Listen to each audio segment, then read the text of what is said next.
Which, today? Yeah, you guys needed a little. How are you? I'm like, they need more information. I appreciate that. I know. That never gets out. They should do it more often, so. Karen, how are you doing? Not like we don't have any. Good.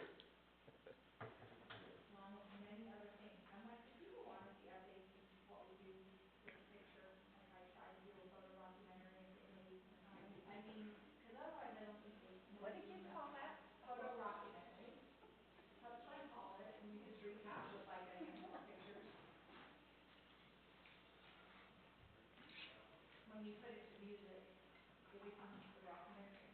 Is he late? No, he's got 2 minutes, he's fine.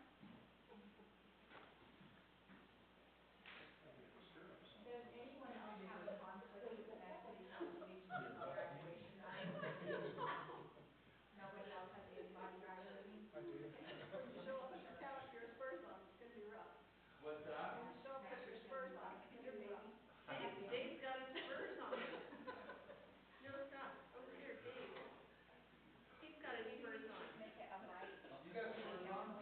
Oh, yeah. Anything too heavy or the next one. You never know. She's got Oh, we should keep it light, like, right? Yeah, we should keep it light. Does she have somebody graduating? Oh, that's right, is it Maddie? Madeline. I'm down. Let's do it.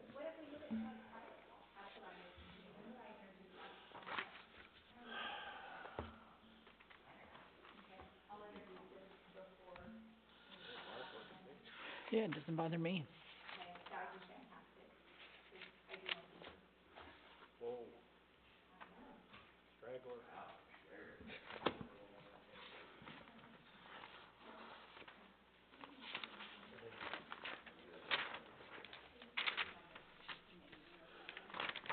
Callie, are we ready?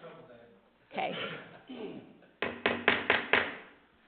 Calling to order the Parowan City Council meeting for May 9th, 2024. It is 6:00 p.m.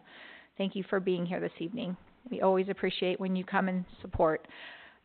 We are going to start this evening with opening ceremonies led by Councilmember Topham, who will offer us a prayer followed by leading us in the Pledge of Allegiance.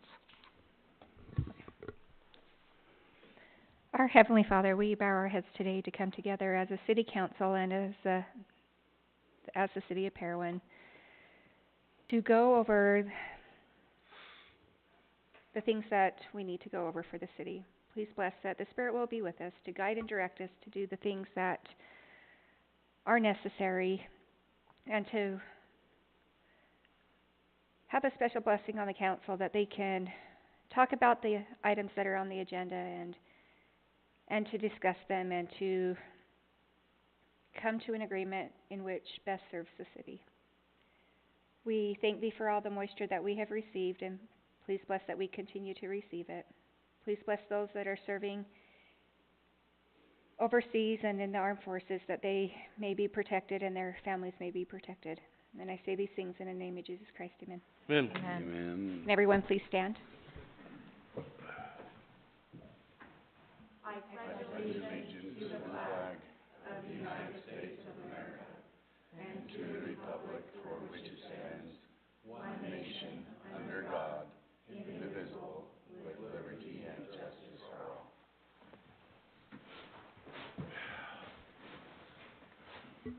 All right, thank you.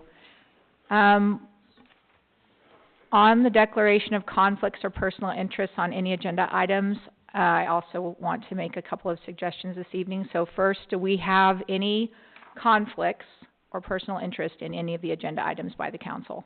No, Mayor. No, Mayor. Nope. Okay, thank you. So a couple of things. We just kind of talked about it for a minute, but it is PHS graduation next council meeting. And so if the council would be able to meet at 5 o'clock instead of 6 o'clock, we could still hold that council meeting and have plenty of time to conduct that.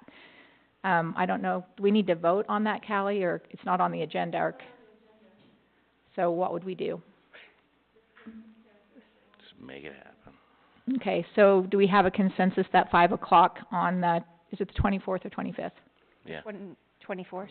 on the 24th, am I wrong? to start our council meeting an hour early. I have no conflict with that, Mayor. I don't It's the 23rd, actually, sorry. The 23rd. Mhm. Okay. The second thing is I have a little bit of, some issues on the order of the agenda, and also, wanted to get, if there would please the council to make a motion to support some adjustments to the agenda. The first thing would be to move the RAP tax committee approval to the first item in the action meeting, because we do have a member here that has to leave. And I don't know if anyone else will show up, but just so he doesn't have to stay, because he's not gonna be able to. And the second thing is we need to remove item number 9. That is a redundancy that isn't necessary, so we can strike that. And then the third thing is item number 13.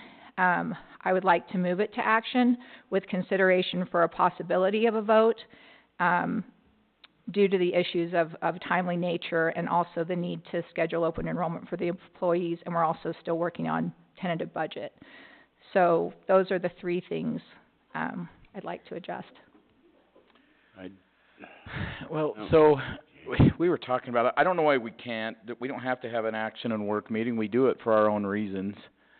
I don't think there's any reason why we can't move something from a work meeting to an action meeting. Yeah, no, item 12 is fine, and that's for our...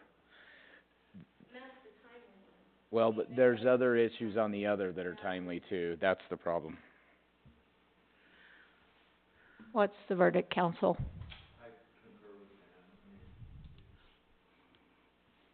Technically, the letter of the law would be that if we intend to take action, that it should be listed as an action item if people wanted to come and participate. But I'll defer. I mean, I don't think it's fatal. Okay, and it's just the option, it doesn't mean that we would have to take action. And it's up to the council, really.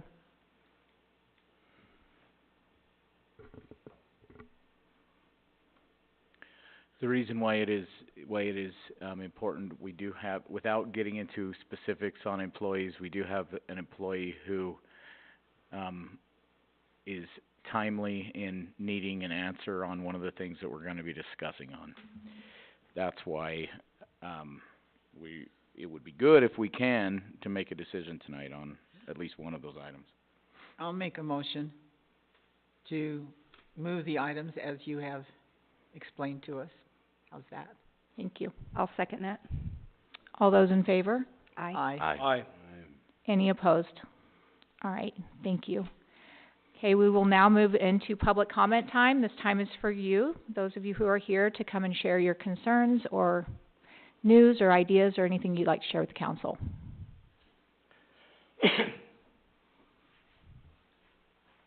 I'm Brett Hauser, resident of Parowan, but also representing Bryan Head Town. And I apologize, I'm gonna make a comment on an item that probably is on the agenda somewhere. I assume it's part of the budget item with the Chamber of Commerce. Excuse me. But I only have about 5 minutes before I gotta go to a different meeting. Excuse me. Anyway, so I just wanted to make Bryan Head's position clear on the Chamber of Commerce item. I believe the Chamber is asking for $15,000 to fund an executive, I don't know what they call it, executive director, I guess, position. And Bryan Head Town's willing to fund half of that. Bryan Head Town is actually a member of the Chamber of Commerce, and we're encouraging our businesses to join the Chamber of Commerce.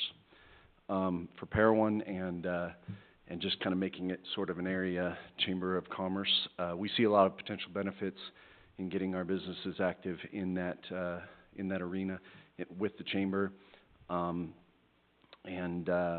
see a lot of potential benefits for having Bryan Head businesses and Parowan businesses working together.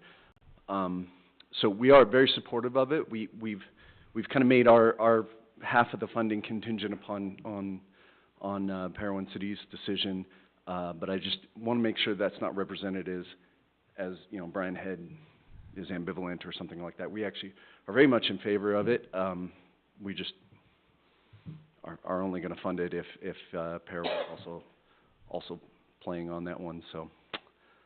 Just wanna make that clear. If you have any questions for me, you probably are not allowed to ask me right now during public comment, so I'll just leave it at that. Thanks. Brett, don't leave. Yep. Did you say you were leaving, or are you gonna hang around for number 8, the award of? No, sir, I gotta leave like I now. saw you there, and I thought that's why you were here, so. What is No it? worries. That's the Aqua Engineering Award. Oh, do you need me for that? If you wanna hang around, but if you gotta go, go. I am also in favor of that, and we'll fund half of that, so. Okay. And you know, That's enough. anything else, I'll pay for half of that. Thanks. What else can we get them to Brett. do? Thank you. Oh, Brian said that they All right, is there anyone else that would like to come up? All right, thank you. We'll now move into our consent meeting. These items are usually approved with one motion and are administrative in nature, so it would be an approval for items 5, 6, and 7. I'll make a motion to approve consent items 5, 6, and 7 as outlined. I'll second that. All those in favor? Aye. Aye. Any opposed? All right, thank you. We are going to now go to approval of the RAP Tax Committee members. And Council Member Topham is the council member representative on this committee, and so she's going to introduce this topic. Yay, guys. All right, I did write some things down, believe it or not. If you guys remember, back in November, we put on the ballot, the RAP tax, the Recreation, Arts, and Parks. And it was, I don't remember the exact numbers, but it was very well in favor, and it did pass in November. So, hence why we are now making a committee. From those of you watching online or out in the audience that don't know, but I think everybody knows, the RAP tax is Recreation, Arts, and Parks. The funding that is made, that comes in by that, may be used for different types of projects within our community only. I still get occasionally people saying that we're going to fund things that are happening in Paraguna or in Summit, and things like that, but no, the funding stays right here in Parowan. It will go, it can be used towards capital improvements and operations of public-owned and operated amenities like our parks, our trails, our bike paths, our sports fields that we have, and our swimming pool. And it also may fund nonprofit organizations that submit an application as well, to go towards like heritage preservation, museums, festivals, concerts in the park, art programs, and theater type things. Every year, everybody will have to submit an application. That's why we are putting this committee together. So this committee will review those applications, bring those to City Council for what their recommendations will be. I'm very pleased with the people that are being recommended for this committee. I think we have a lot of different talents and varieties of people, and I'm super excited to be a part of this. So. All right, thank you. And so it's diverse, as you can tell, is what the committee does. So the recommended committee will be Marilee Mike Crockett, Martha Mitchell, Mybus, and then Michelle Topham. And with that, I need a motion to approve. I'll make a motion of the RAP Tax Committee members as stated, item number 11 on an action committee. I second it. All those in favor? Aye. Thank you. I appreciate that. Thank you, Jared, for being willing to serve.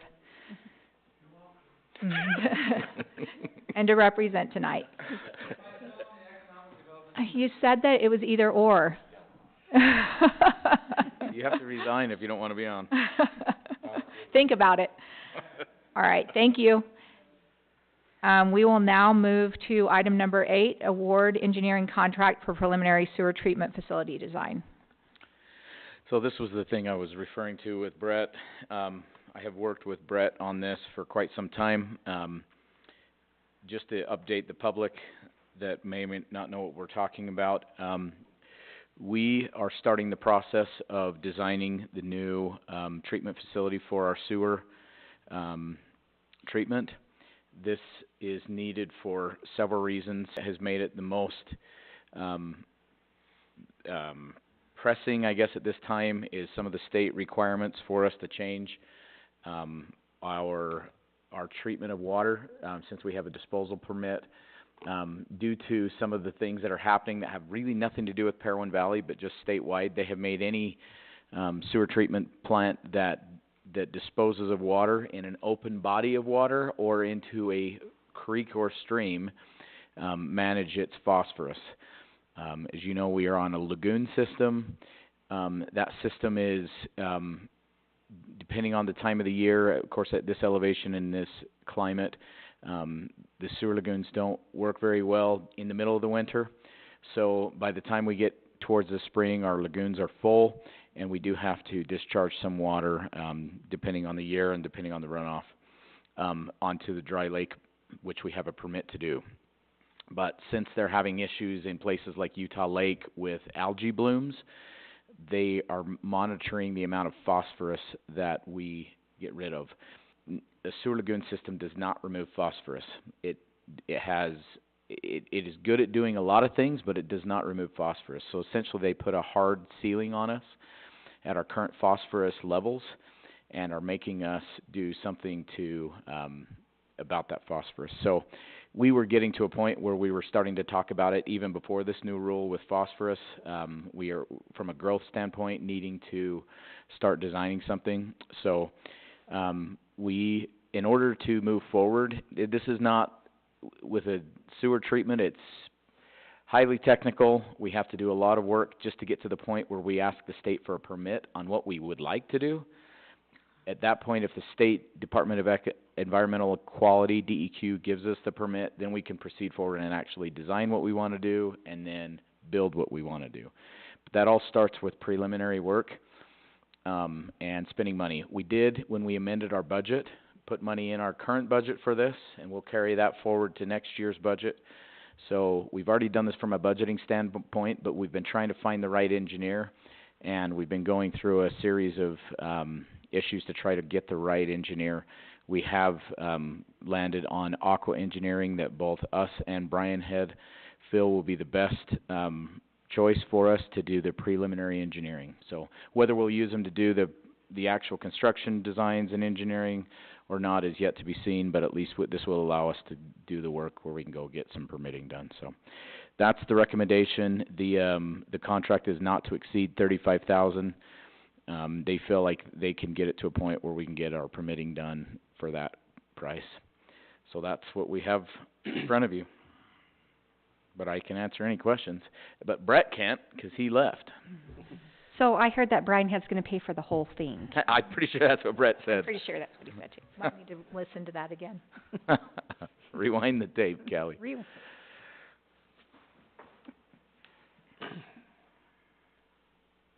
Oh, and Aqua is based out of northern Utah, but they have done a lot of work for cities in Utah, small and large, designed.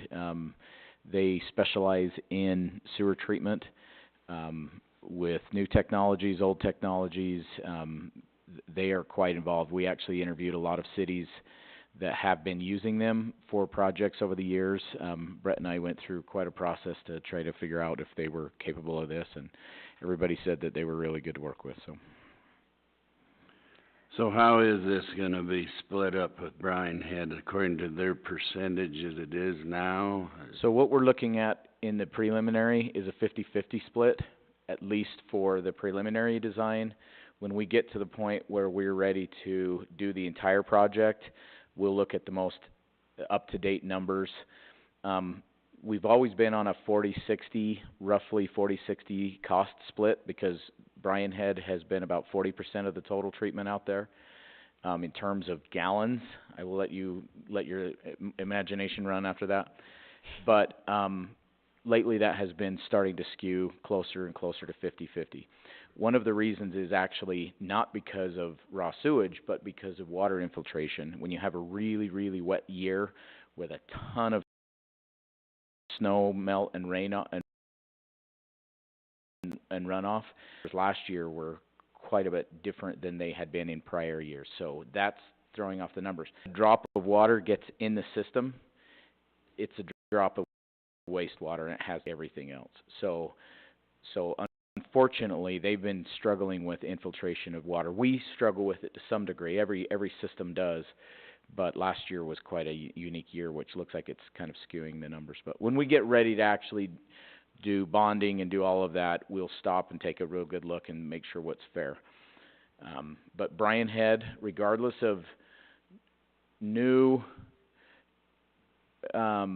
subdividing or whatever, Brian Head is responsible. How they work that out with their annexation and stuff like that is between them and the annexation, but they pay for their total gallons of wastewater. And the pipe coming down, that would be up to them to increase Yep. also? They take care of their pipe until it hits. It was actually written kind of weird that it was city limits, but it doesn't really make any sense because we don't introduce any of our own wastewater until right about the mouth of the canyon where we have some residents. So they're going to have to upgrade that line as well, but that's part of their capital facilities plan, not ours. So Okay. we do share their you call it an outfall line. We share outfall line. We actually tie into it with city sewer system, with the Parowan city sewer system, as it heads out. So it's kind of a shared line once it gets into town. We share maintenance and construction, you know, when we are going to have to at some point enlarge that. We'll have to cover that. But when it comes to the treatment facility, which is what we're talking about, we do it based on metering, and we know how much they use and what we use, so. But wasn't the original agreement 60/40, so they were supposed to only use that percentage? No, the original agreement said that we would look on it. Brett and I meet once a year, and we look at, we actually have all the meter readings, and then we look at our budget. So we actually operate the treatment facility, and then we forward look to set the budget and what they're gonna pay us, but then we also do a back look and see if it was accurate, and we make an adjustment every year. So we estimate what we think it would be, and they'll pay us, and if we've charged them a little too much for any given year or a little too less, then we correct for it based on the actual percentage. But the reason why we're approving this and not them is just 'cause it's a little cleaner where we operate the plant. But when it comes to making decisions on what we're gonna do, they're our full partner if you wanna look at it that way. But how we actually split the cost depends on usage.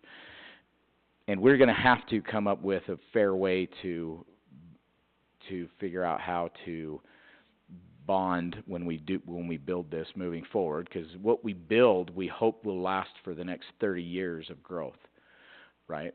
And so we'll have to make sure that we plan for that correctly. But we'll use the same formula that we've used in the past, and so it stays fair. So their usage isn't limited to a certain percentage? You know, I've heard that. I'll have to go back and read it. I don't believe so. 'Cause I understood it was. We'll have to go, and you've said that before, and I meant to go look at it, and I don't know that it is, but we'll have to go look at it. I do know that we split the operating costs annually based on actual usage. Right, but I'm just referring to the actual That they have a hard use limit. yes. Yeah, I don't know. We'll have to look at it. Yeah. But on this item, it's a 50-50 split. Yeah, on this, as far as this, we're splitting the cost of the preliminary. Oh, I understand that, but I think that other issue needs to be, Yeah, Okay. I'll look at it. That's a great point. okay. All right, I move to award the engineering contract for preliminary sewer treatment facility design to Aqua Engineering. I'll second that motion. All those in favor? Aye. Aye. Any opposed? All right, the motion carries. Moving now to item number 10, this is approval of budget items for tentative 2024-2025 fiscal year budget. We kind of have a list, so I think we'll just march down that list. Would that be appropriate?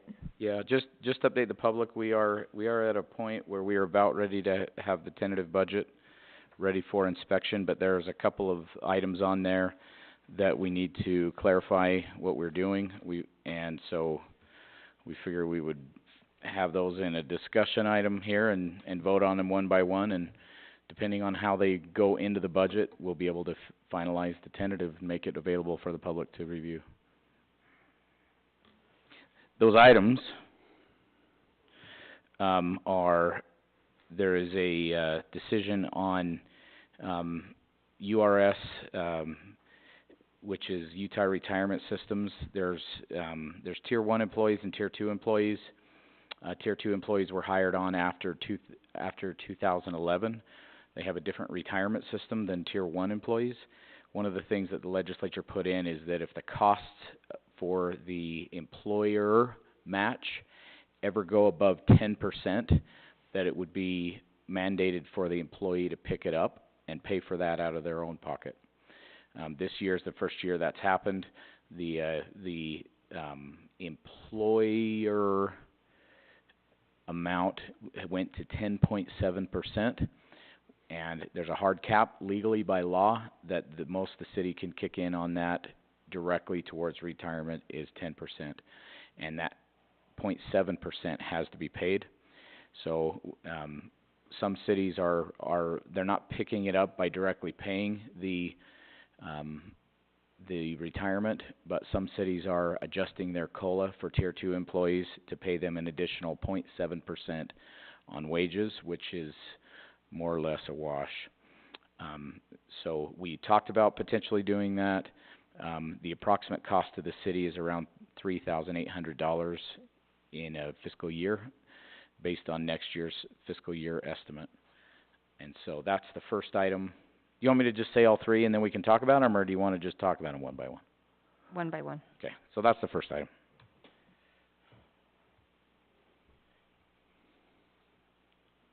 So you would either make a motion or we could have a discussion.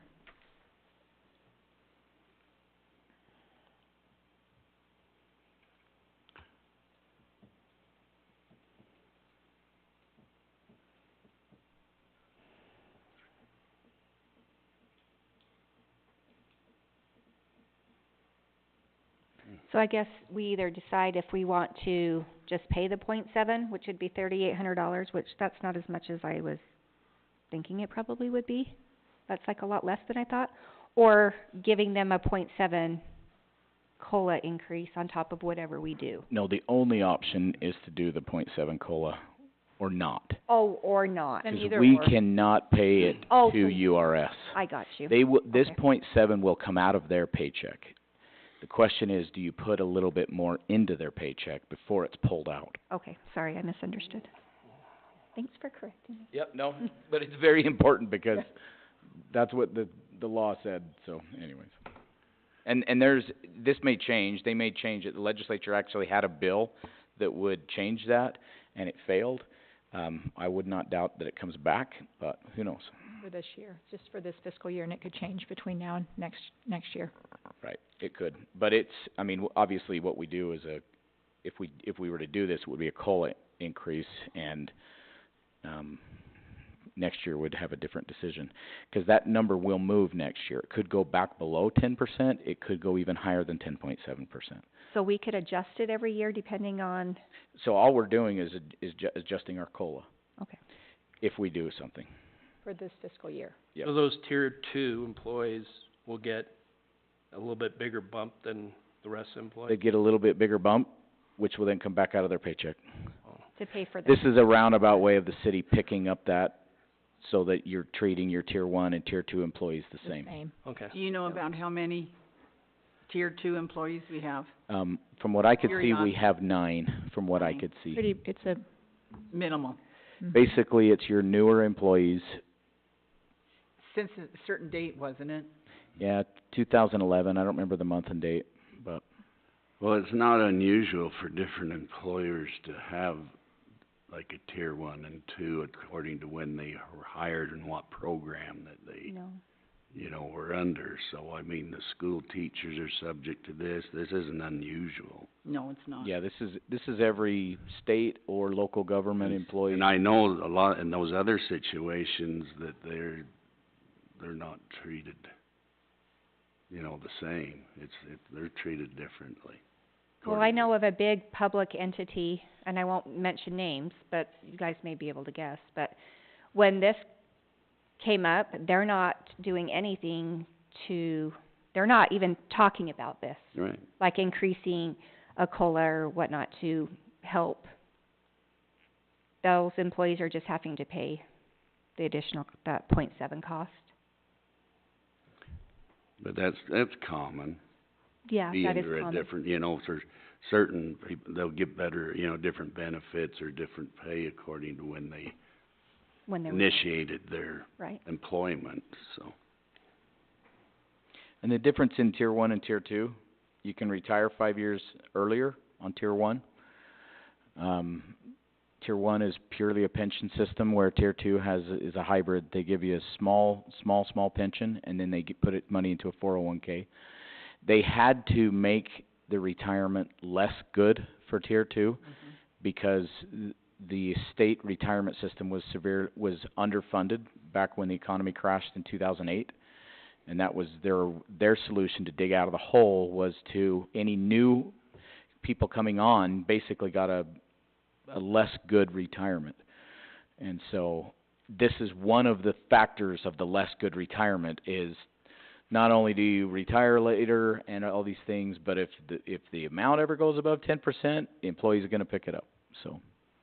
So from a policy perspective, could it not be something that's put in place as policy, but could it be a one-time bonus that covers that difference? Could that be an option, or does it need to be a COLA adjustment? It is by definition a one-time bonus if we do this, but there could be a policy, but we're not talking about a policy though, we're just talking about two different COLAs. And what if that goes back down? Do we take that away? Like, say that it just goes back to the 10% and it's not the .7 above that. I would say that would be, at That that would be point, if additional. you didn't, it would have been a .7 raise. So we would be okay to take that back down from them. Just politically if you wanted to. Politically. Yeah, but could you do it? Absolutely. So again, and this is just for me, semantics, I think, but if it were a one-time bonus and it wasn't a COLA, we wouldn't have to adjust it again next year. Right. No, there's nothing that says this is different than putting an item in the budget. Next year you gotta, but it would set a precedent, because next year if it goes from 10.7 to 12, now there's probably going to be an expectation that we would do a COLA, an additional COLA on that, right? But the bonus would only be for those in tier 2, Right. Right. Yeah. Which almost sounds like it's unfair, but what you're doing is correcting the offset Right. because they're No, taking a bigger hit as it is, so, yeah.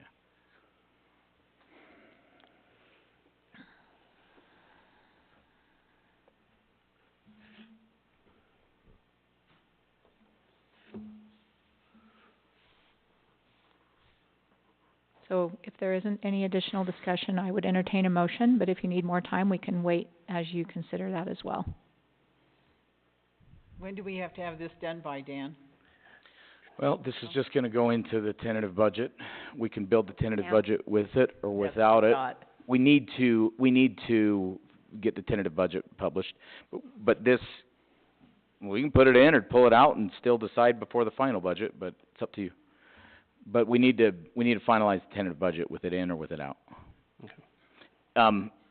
And I would prefer that you decide, because that's gonna affect 9 people whose salaries are split, or wages are split amongst all these different accounts.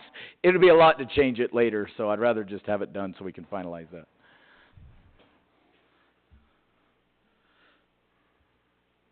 Make a motion to approve tier 2 employee retirement COLA at .7%. Anything else on that one? The pickup, you mean? The pickup, sorry. That's okay.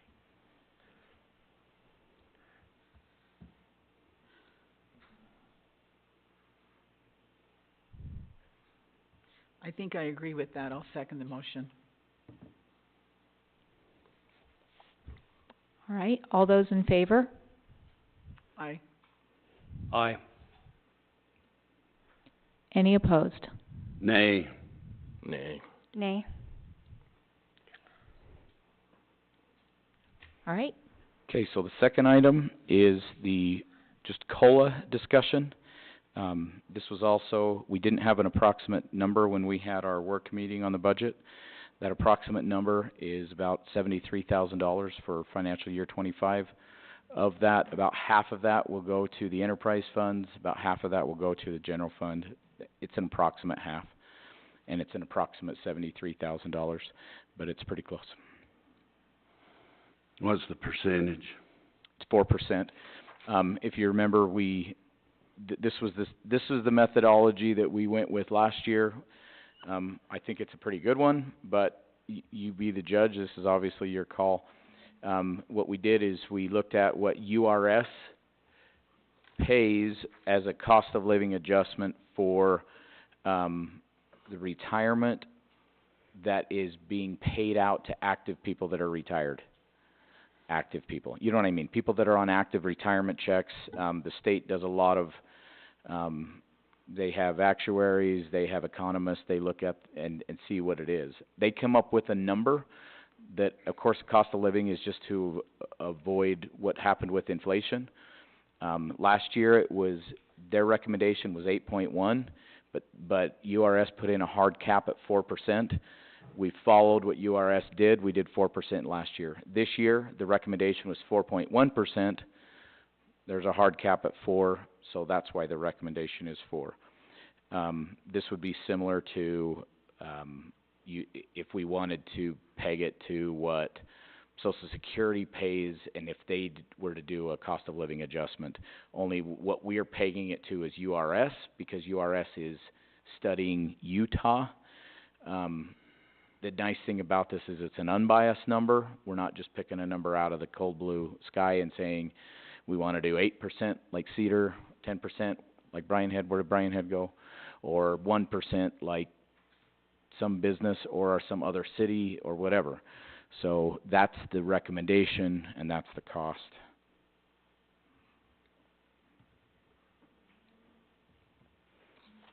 I'll make a motion to approve the 4% COLA for city employees.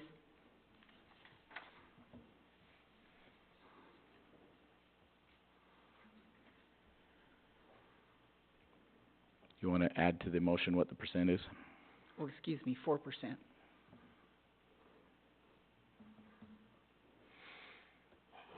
I'll second that motion. all those in favor? Before we have that vote, what is the state's COLA right now, state employees? I don't have that information at my fingertips.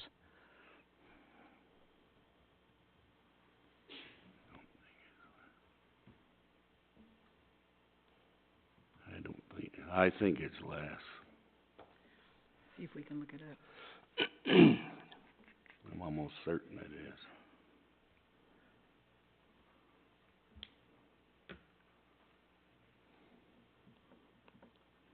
I'm looking to see if I can find it.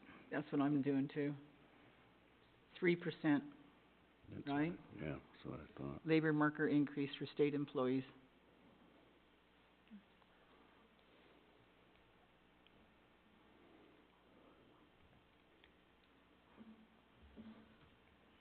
What did they do last year? Do we know? 9. It was less than 4 too, I know. Was that the year before?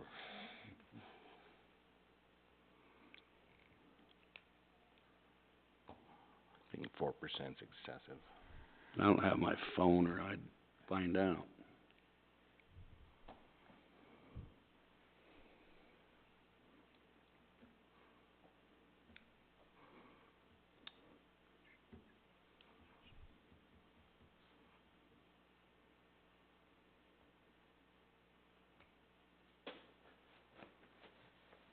Well, do you have the 2024 legislative package, Dan, on yours? Mm-mm. And it's calling for a 5% COLA increase and a 2% targeted compensation increase. So that'd be a merit. So they're actually saying it's 5.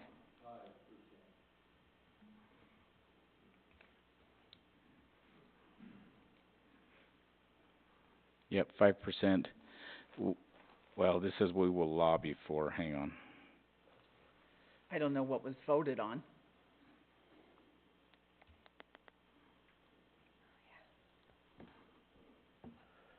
$3.2.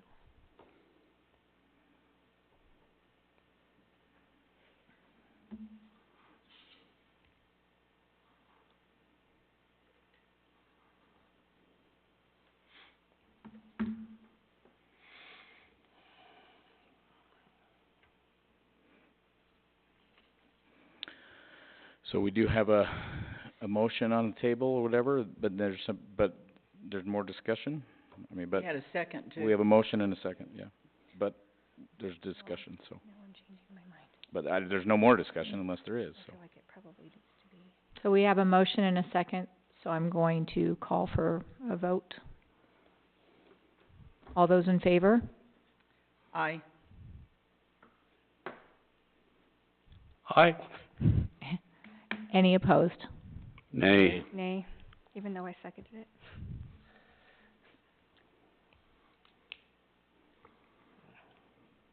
Okay, moving now to, Well, Can I ask a question? we need, Do we do it Do we again? need, Talk about what we can set it at, maybe? oh, is that what we're doing? well, you had a motion that failed, so we could take other motions. okay, that's, We move on, we don't have a direction. Okay. I mean, probably.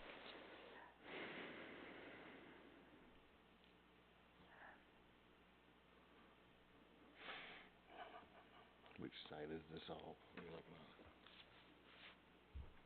What's your question? What side is this? This is the site of the Social Security. So, we had decided that that was what we were doing, and we've deviated from that. So are we going on a new plan? What do you wanna do, moving forward? We pick the one that we like the most? Do we follow what the state legislature does? Do we just come up with a number? Do you want me to come up with a number? I'm just saying, that's what we were doing, was following URS COLA, and that's now failed. So you tell me what you'd like to do, Dave. I'd like to follow what the state is, not the legislature, but the state employees. Which is set by the legislature. Yeah, but they're not 4%. No, but that's what you'd like to do, is follow what the state employees get based on the state legislature that sets it. 'Cause this is what happens, the governor makes a recommendation, then the legislature says, thank you very much, we're gonna do what we want, 'cause they act as a legislative body. Not what they give themselves, what they give the public employees is set by the legislature, is what I'm saying. do you happen to know what that is, Dan? What the state, if there was a difference from the 5%? No, I can just see that that's what was requested. I'm looking for it.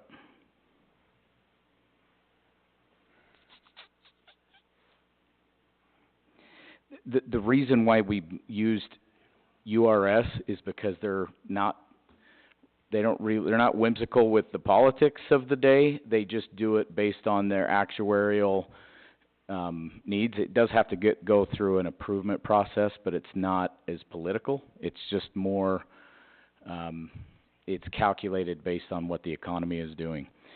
So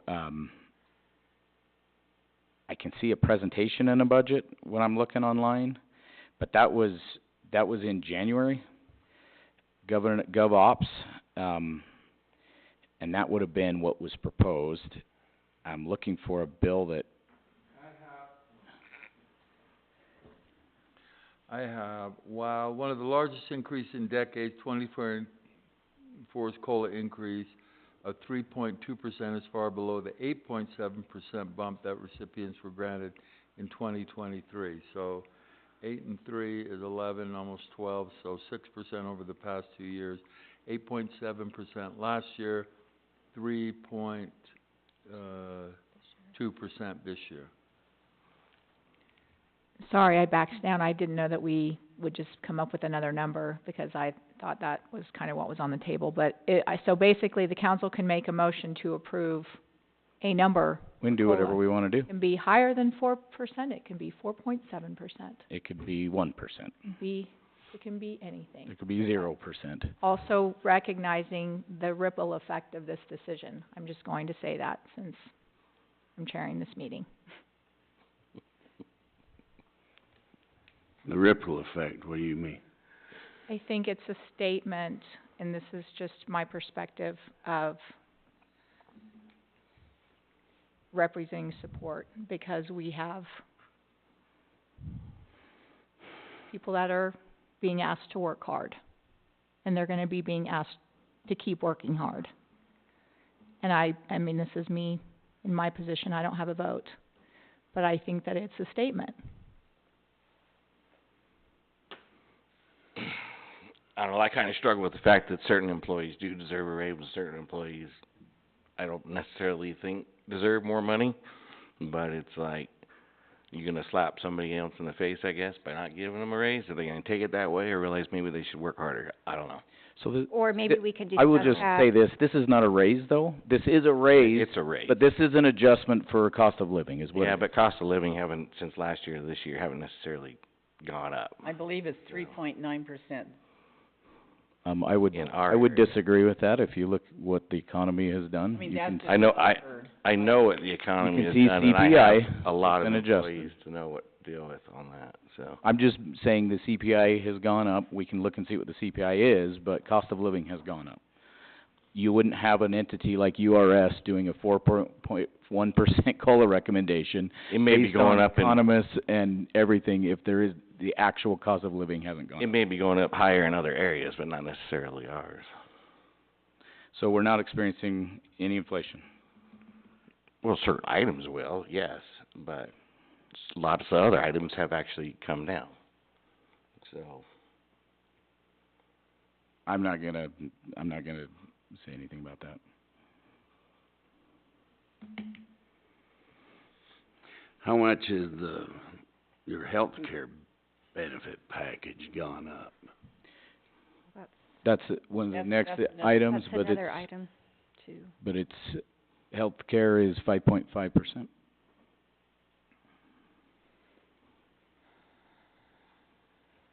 Cause that's, that's definite income. So CPIU was and that's CPI for all urban customers is 3.4% over the last 12 months.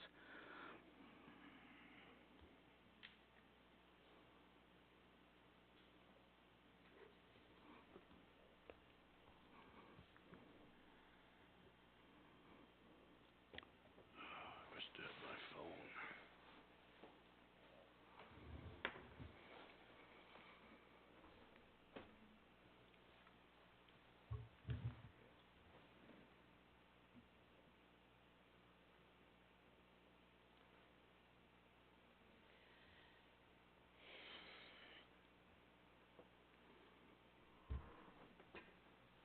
Can you repeat what you said? Would you like me to make a motion, John?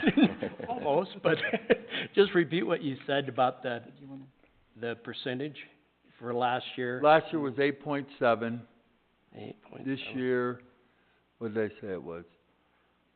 3.2. 3.2. 3.2. And then the national, I think I just looked at Social Security for 2024 was, COLA was 3.2% Yeah.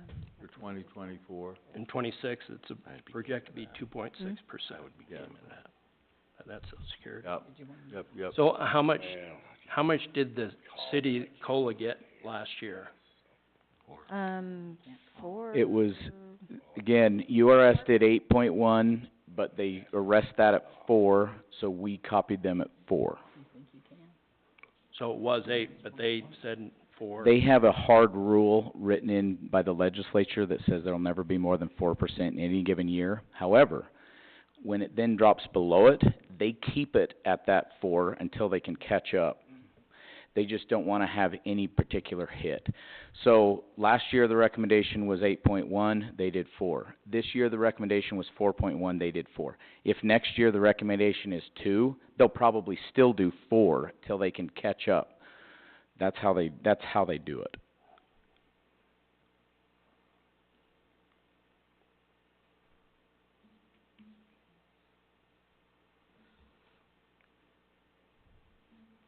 Well, I agree with what Molly said. It's too quiet, so I had to say something.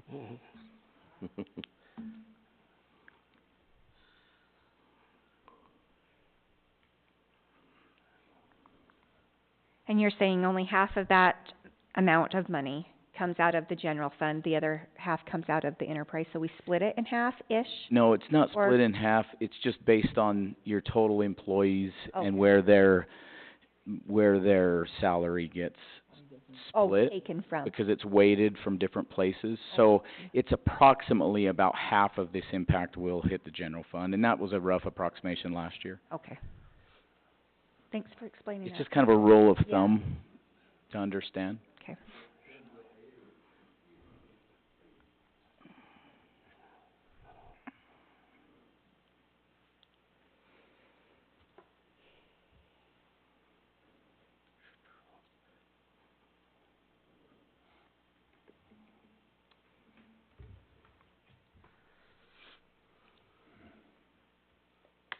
So should we, I know. I should say this politically correct, so should we penalize, let's see, the people giving 110%, the people doing 100%, and I've never worked with any of them, but I've seen a lot of their work. People that get given 90%, or even 80%, should we penalize everybody above that? But that's Or- where you get, excuse me, but that's where you make the differences with your step and grade, increases or no increases. This is just for cost of living, this is not a performance review. Well, that's what I mean. Yeah, that, and you shouldn't penalize because you think someone is not performing well. That's not what this is about. You do that in a employee evaluation Mhm. for pay increases. You know, and now looking back, like we did follow the URS last year when I feel like when it was convenient for us, because they were saying it should have been 8, they dropped it to 4, so we're like, okay, that's one way we can maybe get out of paying them 8. So we dropped it down to 4. So now they're saying it's 4.1. They dropped it down to 4. I don't know. Are we? Well, and that was my only point to Mr. Burton, I won't say Dave, because we got 2 Daves, is, like, we're deviating from what we did. We only did it for 1 year, but it was a methodology that we were going to follow. So if we're gonna throw the methodology out, what is the new methodology? We're late in the season to like come up with a new approach. I mean, we can just wing it every year like we want to and just pick whatever number we think we like and do it. This is pretty common to have a debate on COLA. Like, this is nothing weird. It's just, that's what we were sticking to. So if we're gonna go away from that, then what is our new approach? Or what is our proposed approach?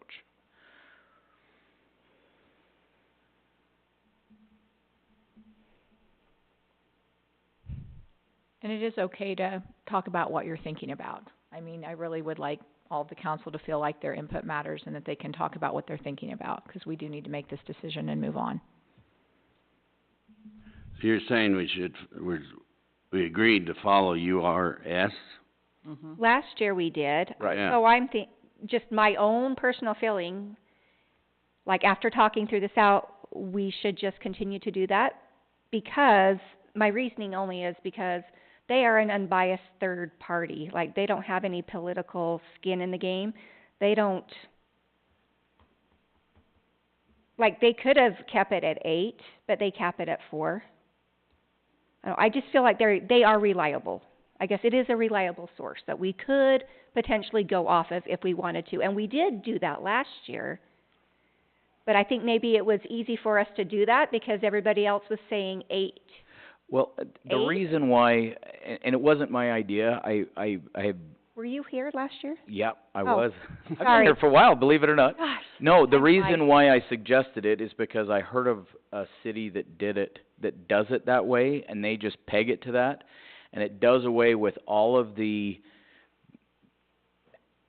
these issues can get really, as you can see, they get really, what's your approach? Well, you know, we're debating on CPI, right? We're debating on what is the local cost of gas versus what is, you know, rent versus, like, are we economists, like, we can come up with a methodology and apply it. We can just see what all the other cities are doing around us and do the same. We could have employees come in and make an argument, but they can't buy diapers and all this stuff. I've been there, I've done it all. The reason why I like the pegging it to URS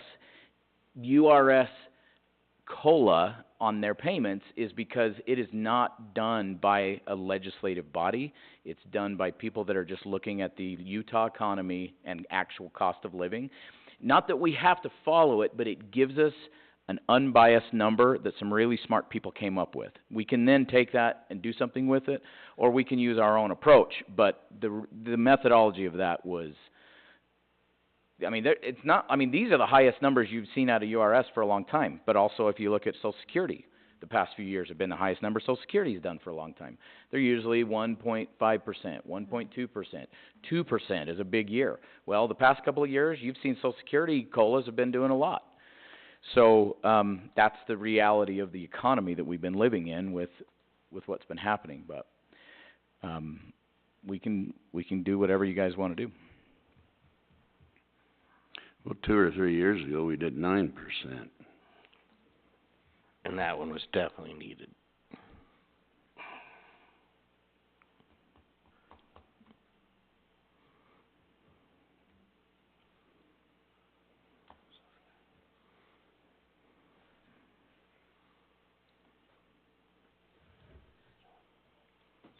So if this got shot down, how do we, Well, we have how do we to- resurrect this? We have to come to some sort of an agreement. Someone needs to make a motion with the number, Oh, okay. and then it'll either be approved or denied, and then we can try again till we come to an agreement on a number.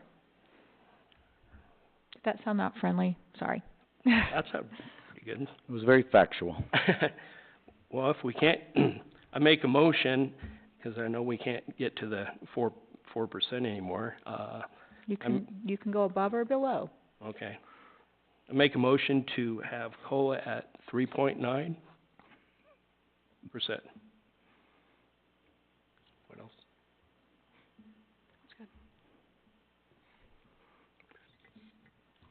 I'll second the motion. All those in favor? Aye. All those opposed? Nay. Nah. Can I abstain?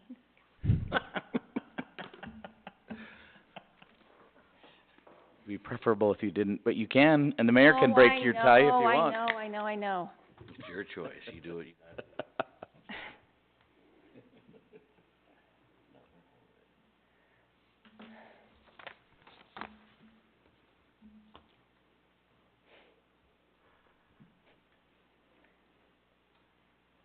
I'll say yay.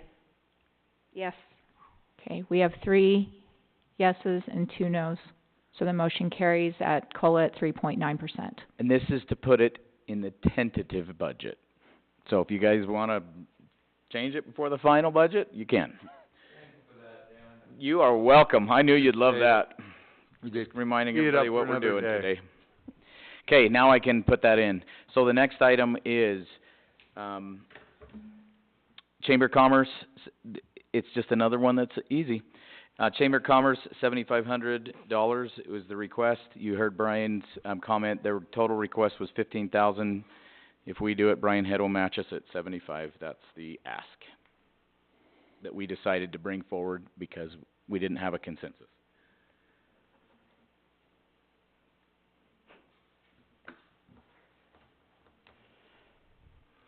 We can open that for discussion, or if someone's ready, they can make a motion.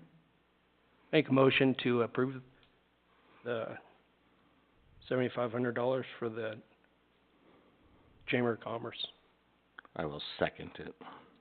Can we have a discussion You bet. in between?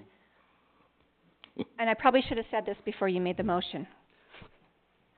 I'm not opposed to that if we put, like a contingent on to see what the first year does.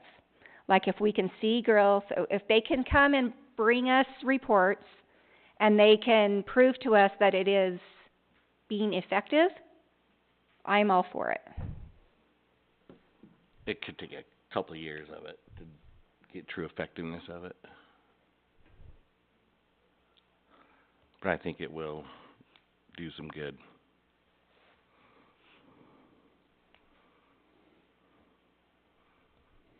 All right, so we have a motion and a second. All those in favor? Aye. I'm an aye.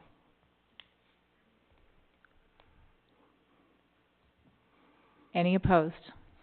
Nay. Nay. It's on you. Why is it always? 'Cause you wait to the end. I know, but it's, I know it's just a hard decision because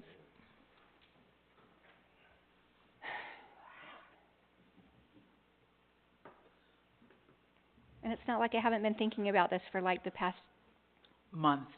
forever.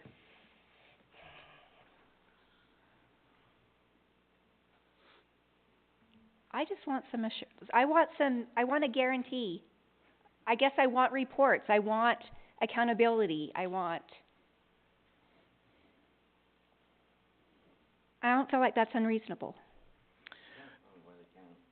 So, So right now, So- you would need to vote yea or nay. If you voted nay, you could bring it back and say, I would vote yea if there's these strings attached, or you could vote yes and then ask for the strings to be attached, but it wouldn't be a part of what was the motion. so I'm gonna vote nay.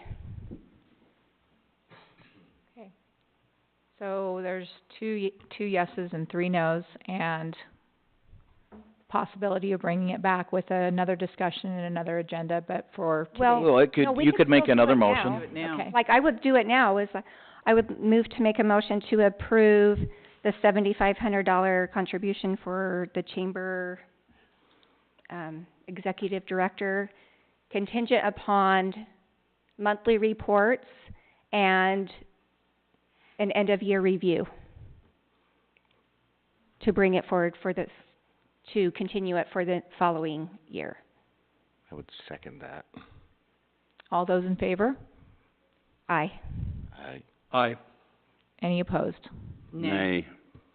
All right, thank you, the motion carries. All right, what's next? Okay, that is all for the budget items that were undone for number 10, that needed to be decided for number 10. All right, we now move to item number 12, which is approval of PEHP as medical dental vision provider for fiscal year 2024-2025. Kelly, do we have, I know we have percentages increase, do you wanna give us the comparisons? Well, and I keep saying I need So, we use Hub is our, no, it's okay. We use Hub, they are our broker. The advantage of having Hub, we really like them, they work great for us, is that they shop it out every year for us. This year, they looked between PEHP, they looked at Select Health, and they looked at, what was the third provider? Regents. Yeah, there it is right there. The increase if we went to Regents, are you sitting down? 42.44%. Oh, wow. If we go to Select Health, 22.83%. And if we stay with, and there's United Oh, Cigna declined. Healthcare, 36.6%. Believe it or not, it sounds like that wasn't an honest process, but it really is an honest process. PEHP at a 5.5%. I don't know if you remember the last 10 years, anything less than double-digit increase we were celebrating at because the increases were so bad year over year over year. 5%, 5.5% still is a really good increase. This is driven, of course, by our own usage.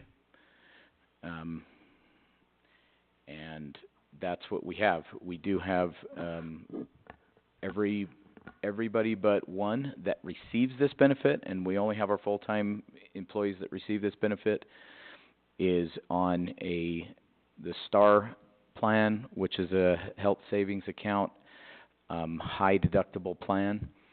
And we have one person that's on the traditional 500 plan. You can see the monthly premiums down at the bottom there, and the total cost change from current is $19,478. According to this, why was I thinking that was? Is that the final cost difference, or is that for just the medical? Oh.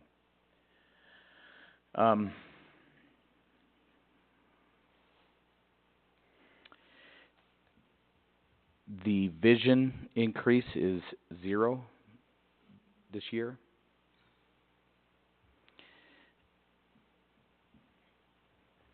The dental increase, so obviously that is 0 cost.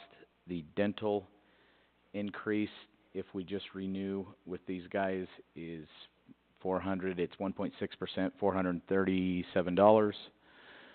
And the, go back up to the other that was 5.56%, but it's a nominal number. Yeah, employee assistance program. Telemedicine costs us $4.75 increase. Employee assistance program, EAP, is $42.39. That's total cost. So really it comes down to the medical increase is really what we're debating. But our other options are all worse. So we do need to make this decision because we have to open an open enrollment period. Which we have tentatively scheduled. Do you have the date off the top of your head, Kelly? But we need to do it soon so that our employees can all get in. They only during one time a year or other life major events are they allowed to make any changes whatsoever. So we have to get this picked, what we're doing, so they can do all of the work to get everything ready, all of the paperwork, all of the employee-specific information, and then the employees can come in, open the software, decide what things they want to opt into and opt out of, and so forth and so on. So. I move to approve the PHP medical dental vision provider for fiscal year 24-25. I'll second it. All those in favor? Aye. Aye. Aye. Thank you. I heard everyone's voice. Motion carries. Okay, now we're going to move to our now item number 13, which is the employee benefit discussion. Okay, so we have two things that we need to look at. The reason why we need to look at them, and we will come back with, we need to look at our employee personnel manual. There's been a few things that have been proposed, just to bring the public up to speed. A while back, the city council basically gave approval for administrative staff to make alterations to the personnel manual. In the motion, some of the council said that they would like the major items to come back for approval. There have been some things that have been changed, policies that have been changed and put into effect that need to come back and get ratified with a new version of the policy manual.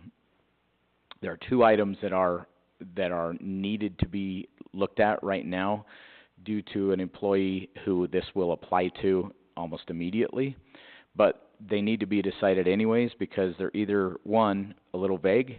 There's different things that's been done by the council through the years, and the employee manual is a little vague. The other one is a policy which was done administratively. It's been in effect, but it has never been actually put in the actual manual. So what our manual says is different than what was edited by staff. By administrative staff. It was presented to the staff in a staff meeting and sent out in an email as a new policy, and that has been the case ever since. So now I'll get into the specifics of it. Dan, would you clarify when that happened? When which happened? This, when it was done administratively and put... So there's two. Let's talk about the one first. We can talk about whichever order you want. Let's talk about the one you're asking. I just wanted known when it happened. No, so the one I think Dave is talking about is, there is a policy that says upon separation from the city, employees will receive all of their accrued vacation hours paid out. That's what our policy that's printed says.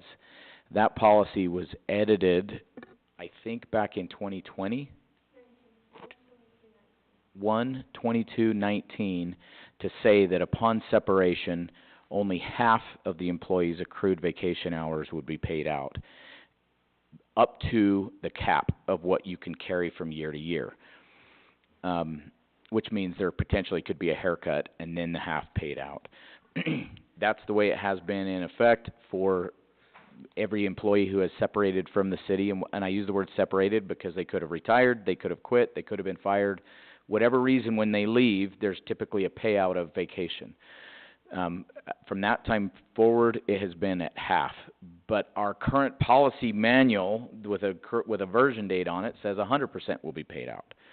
So we need to make a decision and put it in the new manual, whatever it's going to be, and have a new version of that policy. Because right now it's basically a staff edited policy that we've been using. Well, I think vacation should be paid out at 100% on vacation.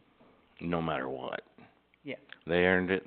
Because They did it. that you, like you just said, you earned it. You get so many days with or hours for vacation depending on service, correct? Yep. And I think they earned it. They deserve 100%. Yep. So I did look into the, what Can I the, ask, are you framing the issue, because we discussed it in light of I'm framing the issue that the policy going used to forward be, or going forward. not anything in the past? So we have had an in-practice policy that was edited, and if you will go back to the council's resolution, they gave staff the authority to make edits. They just requested that they come back. This is what policy that had been edited, and it had been in practice. It's what we've been doing ever since. It just had never been officially put in print, because it never came back to the council for a new policy. Okay, so you're asking to clean that up I'm going saying, what are we forward. gonna do moving forward? Okay, I just needed that to be clear. And when did that happen, Dan? When did which happen? That last one? The administrative I by think you said staff 2019. approved? That was Or- the January of 2019. January 19. I thought that was the other one. No, up to that point, we paid out 100% of vacation. From that point on, we paid out half. Oh, okay. It's just that we have a conflict with the staff-edited employee manual and the official in-print manual. We need to clarify that and put it in print. That has never come to the council, but it has been presented, it's been noticed to the employees. There was a staff meeting, and then it was an email that we found that went out to all the department heads. And that's what has been our practice. What did you call that? Where there's you had a fancy legal word for when it has been your policy and that's what you've been doing, it's almost as though... De facto and de jure. De facto meaning that's the way it is, that's the way that it was received and accepted. It was de jure. De jure means that we followed the proper process and brought it before the legislative body. So it's been de facto. I'm asking you to make it de jure, but you can decide whatever you want to make it be. Let me ask Scott a question, and does sending an email to department heads for them to tell their employees going far enough of the city's responsibility to make sure all the employees know of the changes? Or is it where, because we have 20-some employees, 28, full-time? 24.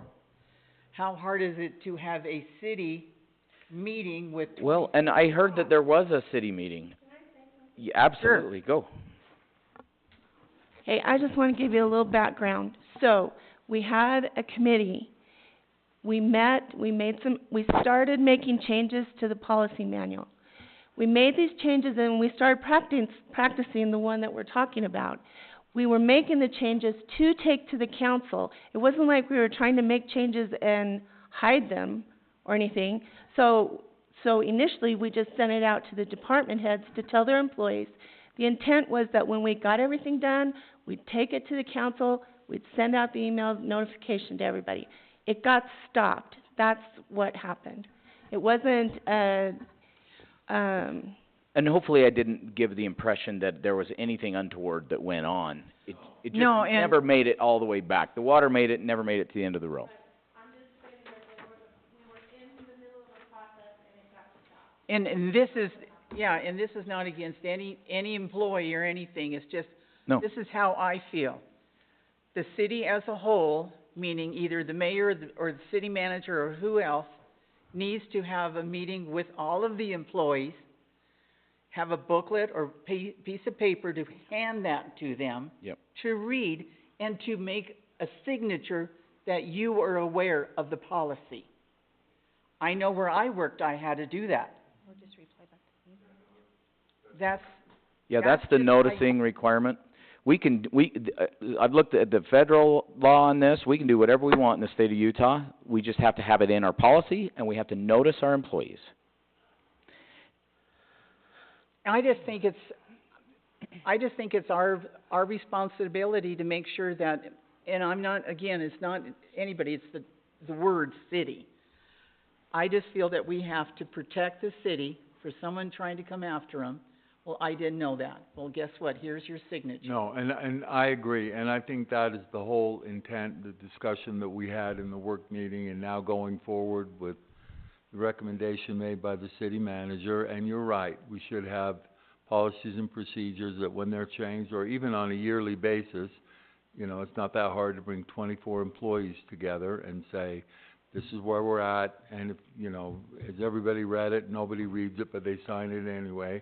And then we're covered. But this is a unique situation. I know. mean, and so it would come down, in my mind, to due process and notice and what happened, and I think the preponderance of the evidence would point to the fact that it was carried out, that certain people did get half. So there was compliance, and they lumped it, they took it, and so going forward, we have two options. The options are, do we clean it up and do it de jure? I hate that word because I have a lisp, but do it de jure and make it, you know, appropriate and in writing and in the policy, and I think that's what we're doing. The alternative is to say, no, that was inappropriate and there wasn't due process and they should have had a meeting and they should have done that. And then what the alternative would be, we'd have to go back to those employees that only got half and would say, wherever you're at, fired, terminated, retired, here you go, here's a bonus, we now are gonna pay you the other 90 hours. I think, is the maximum 180? It is half of 200 or half of 240 for law enforcement. Oh, okay, all right. So, anyway, Of vacation hours? Yeah, 'cause that's all you can carry from year to year. So the new policy actually said, we'll only pay out half up to the cap. 'Cause it's possible somebody could have 250 hours Right. and leave. Right now, that policy that's written down would say you'd get 100 hours. You wouldn't get 125. Is there a limit how many vacation hours an employee can carry over to Yeah. the next? Yeah. That's the 200 or that's the 240. That one. And that is what is referred to in HR parlance as the use it or lose it rule, which is legal in Utah. Right.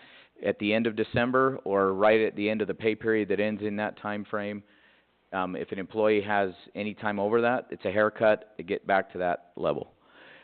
And that's pretty common, like It is. where my husband works, it's the exact same thing. I Like would if add- he doesn't use that, whatever, then he's like, dude, we gotta take all this vacation in June, or I'm gonna lose And- all this. And the reason why that is the case is because typically vacation is something that is owned by the employee that gets cashed out when they leave. And we have to, as an entity, limit our exposure to that liability, and that's why we put that cap on it. Sick time, we allow that to accrue to infinity because it doesn't have a cash value other than what we're about to talk about next. Right. But this is this one. So what's the maximum, I know every year there's a maximum you can carry over. What's the top? It's 200 hours for a regular employee, 240 hours for a law enforcement employee. But they can roll that over year after year after Nope. year? No. So Nope. it's 240. It's just Just that's the 240 hard every ceiling. year. So when That's- they leave, just say if they rolled that 240 every year for Yes, they 10 years, by roll it over, you mean, so if The- I'm a law enforcement officer after 32 years, the most I can be paid out is 240 hours Well, of It pay. does not add on itself every year. That's for the use it or lose it. Use it or lose it. That's why people use it like in June or whenever, so they don't. I never give it up. And that's Lose pretty all that time. common. That's very common. That's Very very common. common. That's very common. This is not uncommon. But my whole reason in tying it back to the other is because that's usually something that is owned by the employee and gets paid out upon exiting, and we have to limit our exposure to that. By the way, the reason why the city made the decision to cut to a 50% payout is because we had some very large payouts with some employees that exited, and it was a large cash. There was some policies that were a little bit more Liberal? I hate to use the L word, Lenient. but the other thing that we have to pay out is comp time. That's federal law. Government is the only one that can do comp time, but comp time is hours you have literally worked. So you have to pay out comp time. We had a straight comp time and we had a time and a half comp time, and we had a couple of employees that left. They had their vacation maxed out, they had their comp times maxed out, and when they left, we paid out because we had a couple of employees leave within a short period of time. It was a lot of cash that had to go out the door. So it was like, wow, we're really exposed to that. We need to go ahead and curtail that. So at that point, the comp time was curtailed. Actually, the threshold of comp time that you could keep was cut way back. They just gave the employees a year and a half to use it, which was not a cash cost to the city. It's just that they basically said, you're gonna cut your comp time way down, and if you already accrued to that, you had a year and a half to work that off, and then the vacation payout was dropped to 50%. Well, let me ask you, who gives or approves the comp time for an employee, and why do they have comp time? So comp time is a way for us to avoid overtime. Okay. So somebody works, let's forget law enforcement for a second, because that's weird. A regular employee works more than 40 hours, we either have to pay them time and a half for the 41st hour, comp time. or they can take an hour of comp time and then basically take an hour and a half off for that 1 hour they overworked in a future period. So it's a cash, we like it because it's budget neutral for us. The employees like it because, yeah, you worked an hour of overtime, but now you get an hour and a half off in a future period. Right. Well, we cut that way down. Do you know what our comp time limit is?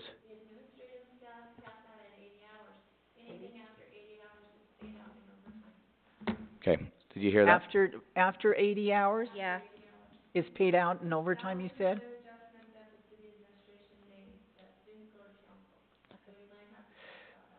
We have a few things 80 that we hours need to a bring week? back. No, total. Just total. Total. That's the cap on I comp know you time. work 80 hours, Dan, but I'm like, So there's a few things that we need to have a work meeting and then an action meeting to go through any of these other red line changes that have been done. That's another one that was made for the purposes of limiting our exposure, because when somebody leaves, you have to pay out comp time. That's a big check as well. Yeah. So, do you want a motion to what to do with just the vacation time? I'm saying is I would like to make this policy righteous. Put it in our manual. We need to make a motion Yep, for it. however you want to set the policy from here moving forward. What do you want to do? And so I got a question. So if we change it, is this going to have a negative effect and retro make us have to pay? Oh, I will refer that Depending- to your attorney. Mr. I have an Burns, opinion, but like, say that we change it that they get all of their vacation pay, 100%. like, going forward.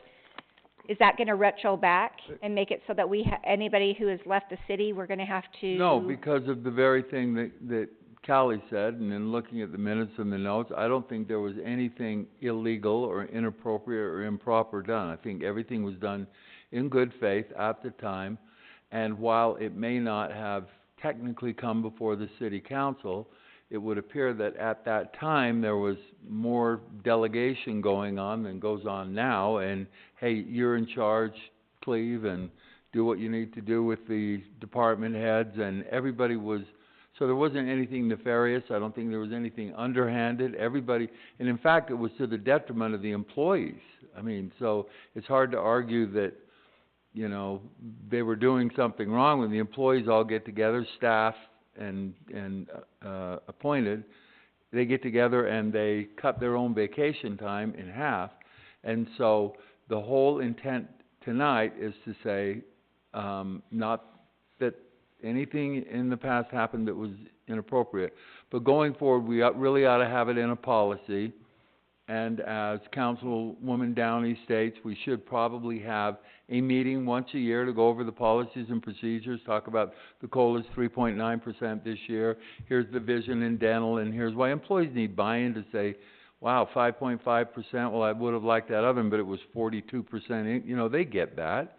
And just so everybody's on the same page. And this is one that needs to be written in the policy as our city manager appropriately stated, and that's all we're doing tonight. And we want it in the policy, and whatever it is you vote, do you wanna keep it at half, do you wanna, as you said, I think they've earned that, and it should be, you know, that's their time, then that would be another motion. But I don't, to answer your question, the short answer is no, I don't think we would have to pay back. No one can come back at the city. Yeah. Okay, yeah, I just wanted to make sure that that we weren't causing more problems, I know, I understand what Um, you're saying too. but going forward, what are we gonna do? Okay. I just wanted to make sure we weren't causing And what's other stuff that we're gonna have to clean up. what's the cap now per year? 200 Two, and 200 and Rolling over. 240. 240? 200 for End of year. non-sworn for anybody that, except for sworn law enforcement. 200 for everybody else except law enforcement. Yep. 240 They for are law 240, enforcement. yeah. Okay. They have rules that are different across the board. Addie texted me just now and was saying that they don't qualify for comp, but we also look at them in a 2-week period. They have to work by federal law more than 86 hours before we are required to pay them overtime, but at that point, we are required to pay them overtime. Okay. I hope I'm gonna say this right. I make a motion to approve paying out 100% of accrued vacation time to all employees except for police at this point of 100% with a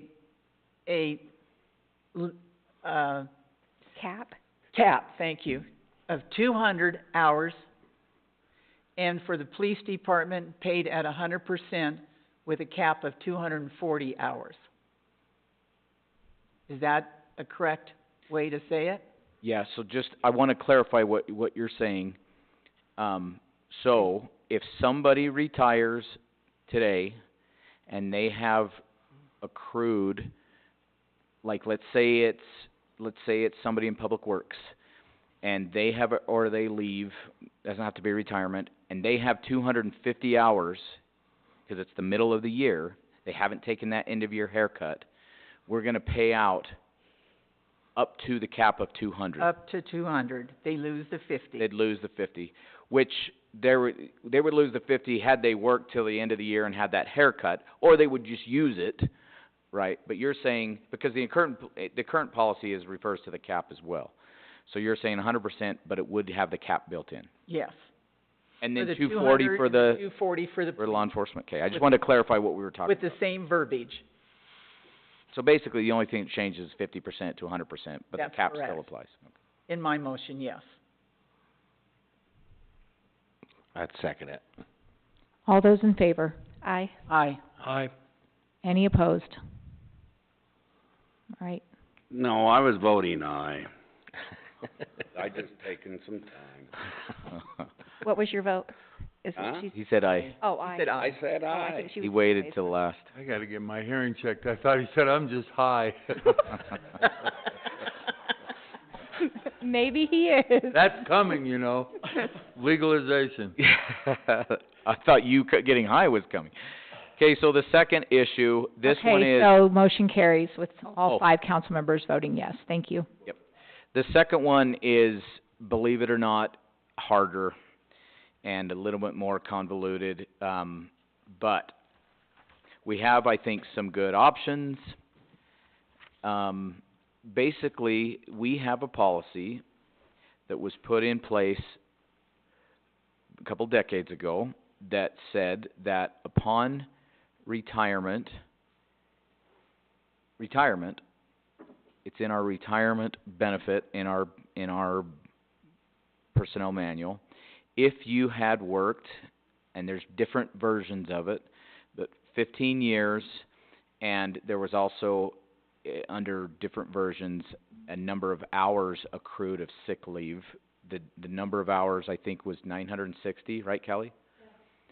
If you had accrued up to 960 hours of unused sick leave and you had worked for 15 years for the city, that upon retirement you got 5 years of medical coverage for you and your spouse. And it specifically says you and your spouse, if you have a spouse, right? This is not family. It does not mention family. It just mentions you and spouse.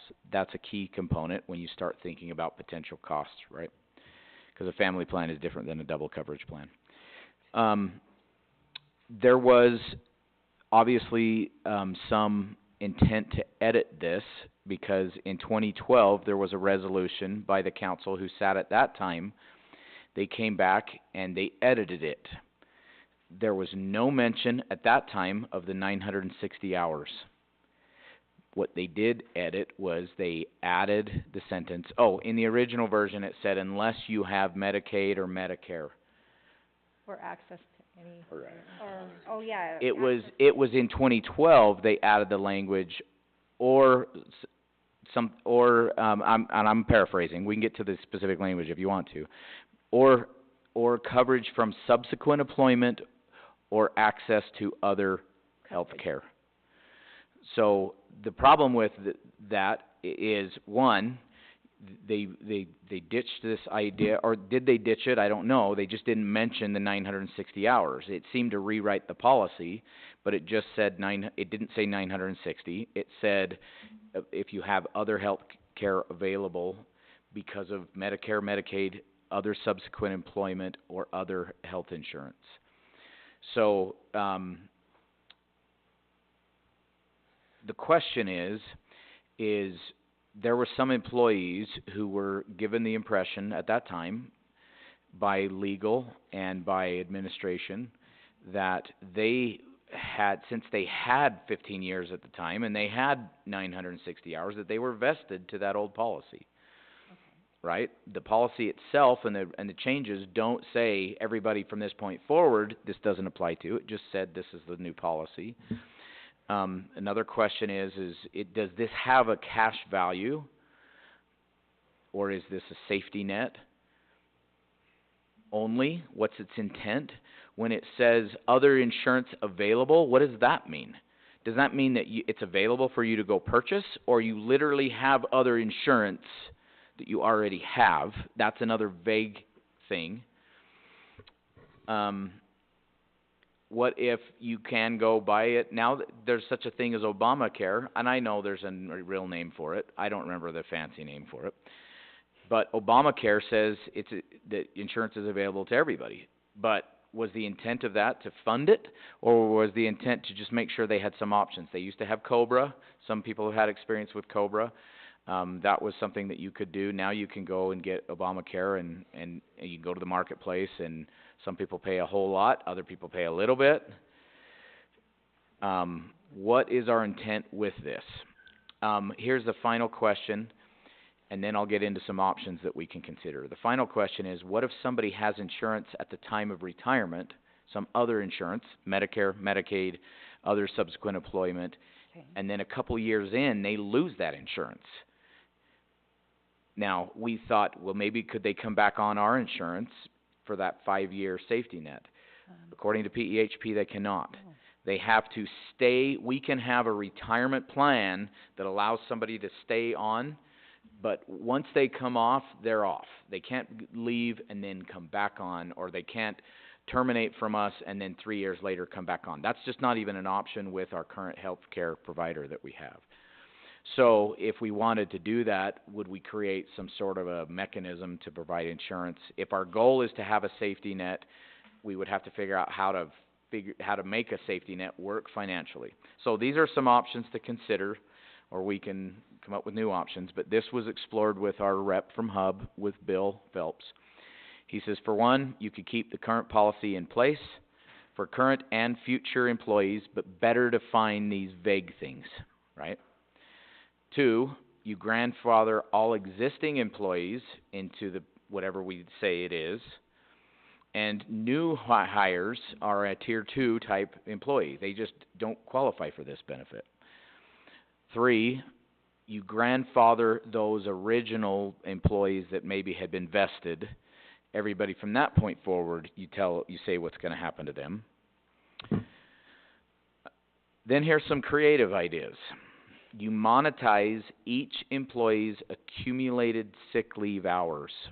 You basically say, for every hour of accumulated sick time, we're going to put a value on it. Then you take those premium dollars and we provide insurance with our insurance until they have used up that bank, if you will.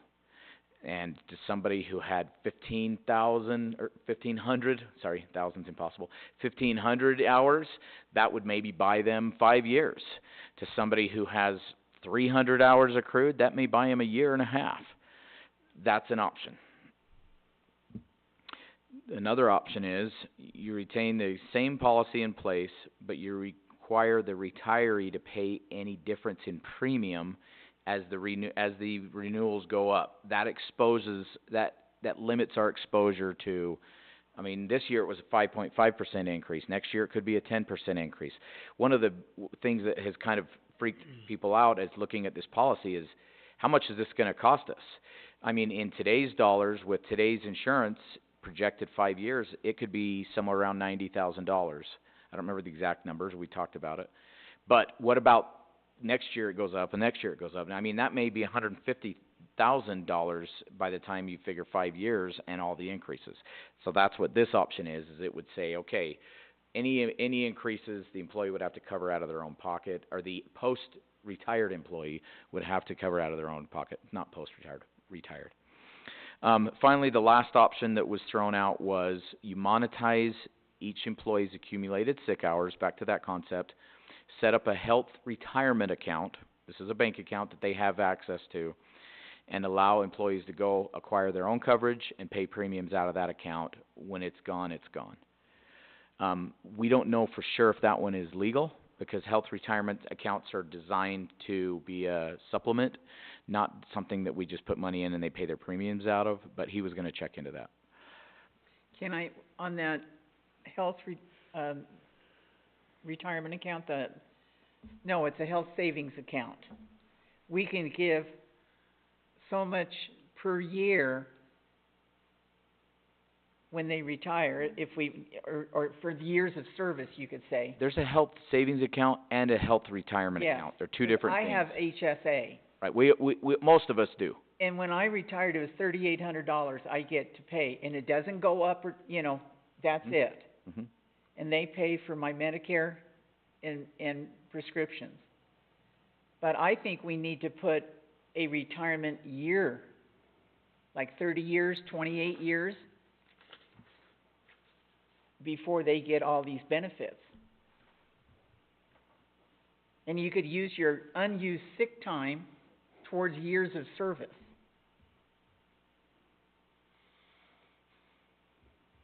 Because right now it's 15 years, and someone could theoretically be I know, and that's 35 years old or something. To me, that's crazy. To get a retirement at 15 years? I have a In the question. current year, in the current version, it's not. So what has the city or I the have a employees been? question, So, but they're, we need to speak one at a time. So Councilman Burton has asked to speak next. So what Kelly's saying is the current printed policy manual does not mention years, it only mentions hours. And it says 960. Even though there was a resolution in 2012 that was silent on that, the current policy that we have printed doesn't say years. It just says once you hit that many unaccrued. The problem with monetizing your unused sick time and putting a cash value on it and making that is the thing that you qualify for is you incentivize people to not use their sick time. Right. And that means that you're incentivizing people to come to work sick and to get other people sick, to possibly work in a state that you're not actually very productive. That's one of the challenges. But on the other hand, it rewards the people that don't abuse it. You know what I mean? Some employees use every minute of sick they get, all the time. And sometimes that's because they're literally a sicker employee. They have health issues. Other times there's abuse. And when we have our policies to police it, but they're imperfect, and you know, we make sure if they're gone for more than 3 days, they have a doctor's note and things like that. But you got to be careful with what you're incentivizing to do. So back to the years of service, you're rewarding them for longevity for being loyal to Parowan City versus not using their sick time. So there's benefits and downsides of both. What were you going to say? how many municipalities offer this health insurance benefit after employment? I don't know. I believe the school district offers something like this. No, municipality. No, I don't know. I just know of the school district is the only one that I know of, and I haven't polled them to find out who does it.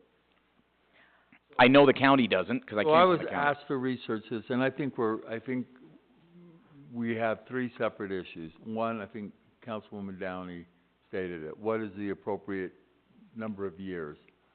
Usually retirement is 20 or 25 or 30 years, right? I mean, before something vests. Except Two, policemen.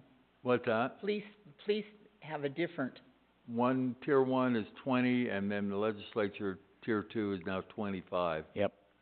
Which, 20 to 25 and 30 to 35 yeah. for the non-law enforcement. The second issue is, if property is the continuing expectation and the benefit of of a thing, meaning is there an expectation?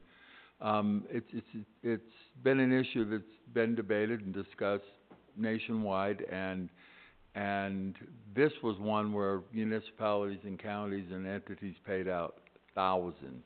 I mean, I can remember there was an employee at Cedar City that had been there, I want to say close to 40 years, and when they looked at the number of sick leave he had, that's when they changed their policy.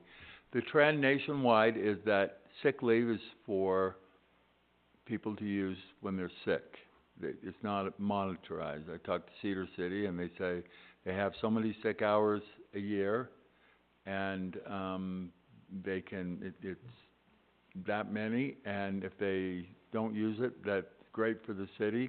If they use it, they're happy that occurred because hopefully they're sick, but it's not something that you cash in when you leave, and so it's for being sick. And then they have all kinds of other policies that I was told about. If you're very sick and I'm not, I can donate sick leave to you to help you. It's supposed to be, a ecumenical sympathy assistance program for sick employees. The third thing is that we're talking about is when somebody serves loyally and for whatever period of time you decide, you hate to just kick them out and not have them have some insurance. And so the trend is that if somebody does have insurance or access to insurance, and as Dan said, that's a pretty mushy concept, because is Medicare, Medicaid insurance, and a lot of people retire before they get as old as I am, and some people don't, but so they would have that option. Or if a spouse has insurance, does that count? There's been arguments that, well, that's my spouse's, that doesn't mean, me. And so that's not anything that's mandatory upon a municipality, but it's something that some of them do. Cedar City, I was told, they don't do that. You have sick hours and you retire and there you go. And they, I guess, anticipate that the person will be of retirement age. And so it's totally up to the council. I don't know, Dan's way ahead of me on monitorizing it and various formulas that can be used, but those are, I think, the three equitable considerations you have to make, and the three things you need to consider. One, length. Two, what is, the purpose of sick leave? Does it have a monetary value, or is it for being sick? And then three, what, if anything, you want to do when the employee leaves to give them some kind of cushion into retirement. Well, the reason I asked the question is because I understood that Parowan was the only one that was offering it. No, I know there are other cities that do. I just can't give you good numbers of percentages or anything like that. We can I know do that because I directly talked to a because- couple of them at a recent thing, and they were debating different changes to it. The reason why this was originally put in place is a different world than we live in today. Back then, if you were of the age, say you were 61 and you retired, no insurance plan was going to let you just join at 61. It wasn't a thing. And pre-existing conditions were a really big deal. You had It makes the pre-existing policy conditions. a lot more expensive. This was prior to Obamacare, right? Affordable Health Care Act. Health Care Act. Thank you. But now we live in a world that has Affordable Health Care Act, but premiums on the marketplace are all over the place. So the whole idea that I think now that we're entertaining is, if you've had a loyal employee who has been with you for a long time, either because they've been with you for a long time, is there something we want to do for them? Or two, if they have been very hardworking, they have been fortunate enough to not be sick, either through their own actions or because of their DNA, and so we got an employee that worked for us almost every, because it takes a lot of time to accrue this many hours, what's in the policy, that then you're saying thank you for being there for us all the time and rarely ever being sick. Therefore, here's a monetary thing, like it being monetized, or this is now a safety net because you're retiring at 62 and you don't kick into Medicaid till 65 or whatever that looks like for your picture. Do you give them a safety net or a bridge, if you will? So I think we have to decide, what do we want to do in today's environment first. And then once you decide what that is, you decide what employees it applies to, knowing that there's a lot of employees who've been counting on this for some time. Somebody we hire tomorrow, they're going to ask about benefits during the interview process, and that's going to be whether they want to come work for us or not, If you don't grandfather, you're going to have some people that are going to be, morale is going to hit the toilet. Right.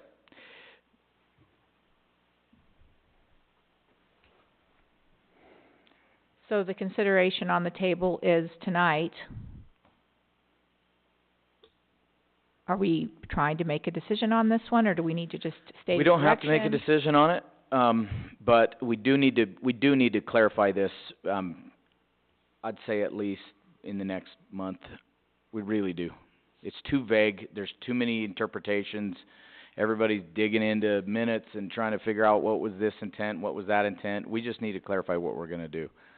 It isn't as pressing as the other issue. Can we just have another work meeting and just discuss that? Absolutely. Not everything else, so we can just dwell on that? Yep, if you want to, yep. Can get more answers. Yeah, it Yeah. gets more time. Mm-hmm. Yeah. 'Cause I like to know other people's opinions, you know, and not having to make a decision tonight, but talk about it. We do have As a some work questions we meeting. need answers for before we can really, Well, to I like me, to see individual cases too, so. is, Yeah.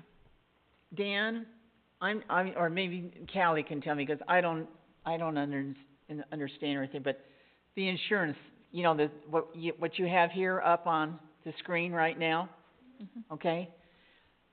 Is the monthly employee plus one $1,582 a month?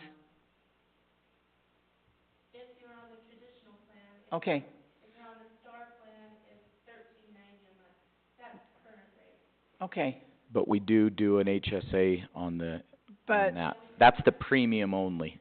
but what I'm saying is, if you take this per month, multiply it by 12 months, and then multiply it by 5 years, you're looking at a lot of money someone's walking away with retirement benefits just for that 5-year health insurance. It is And to me, that's a a- very expensive benefit that was Yes. put in place that we're talking about. It's very expensive. If somebody uses it. Like we have to be careful of assuming that everybody's gonna use this. We don't have a single employee that's using this right now, even though it's been in effect for a couple of decades. We've had employees use it off and on. I'm not gonna talk about specific people, but I'm saying that if somebody leaves today and if they have other insurance, that doesn't cost us a penny. If they leave and they have other insurance, and they don't have other insurance, then it costs us based on whether they have a spouse or whether they don't. And that's leaving meaning retired. Retired. If they Right. retire from the city, I would say it has to be retired, because this is under our retirement benefits section of our personnel policy. This is not separation, this is retirement. But what does retirement leave when you say, I'm gonna retire from my job as a police officer, and I'm gonna go into business for myself? That is literal retirement. URS starts paying their retirement if they got enough years in. But I think that they would have to, from our definition, have triggered retirement. I think that would be the safest way to do that. We'd want to define that, though. I think we need to define, like Scott said, years. I think we need to define the insurance too, because if someone did take the 5 years, no one has yet, but if they did, that's a lot of money. We've had people on it. But, the intent was to provide the option of being able to provide insurance. But I don't think it should be to cash it out.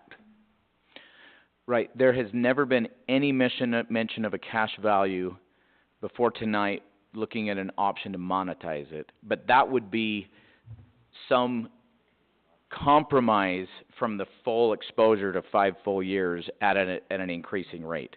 at an unknown rate, at an unknown time. Do you want? Callie? But monetizing it could even also still be limited to paying for premium, rather than saying, here's a check and writing a check. I would personally, this is a financial opinion. I would like to not expose ourselves to any sort of lump sum payouts, just because Right. from a cash perspective, that hurts us. That's fund balance this year, unless it was really good for the city, because we're gonna pay half of what it would cost us over the total. You know, you put it in today's dollars, time value of money, like, we would need a significant, but I would just avoid a lump sum, Right. whatever we do. And that could become very substantial if it's, over, if many individuals and over a period of time and so on, that can become serious. Like I said, it could be. It all depends on what age people retire, Well, I think when they started this who takes program, us up on it. when they Right. started this program, how many years ago? Insurance didn't cost what it is now. That's for sure. And I think times have changed also, like what you're saying, the cost, but the availability of getting insurance. Uh-huh. Now, anybody can go online and get insurance. Mhm. And that's probably why the spirit of this was then, is to help those employees back then, thank you for working for us and being a great employee. And not on Because- Medicare and Medicaid. Yes, because it wasn't an option. Times have changed a lot A lot since then. since the past 20 years. Mhm. I mean, you think we could need to tie look it at to the Affordable Care Act. That now applies to everybody. It is. You could, Right. you could have another version of this thing that says, we won't keep you on city's insurance, but we'll pay up to so much towards what you can get on American, you know, whatever. I don't know. Cause that's another Well- part of it, is it affects the whole pool Yeah. if they stay on the city's insurance. And so if they find their own insurance, then they can find a policy know. that meets their needs. Yeah. And then again, it isn't just this exposure to the entire cost Well- of the insurance and the benefits.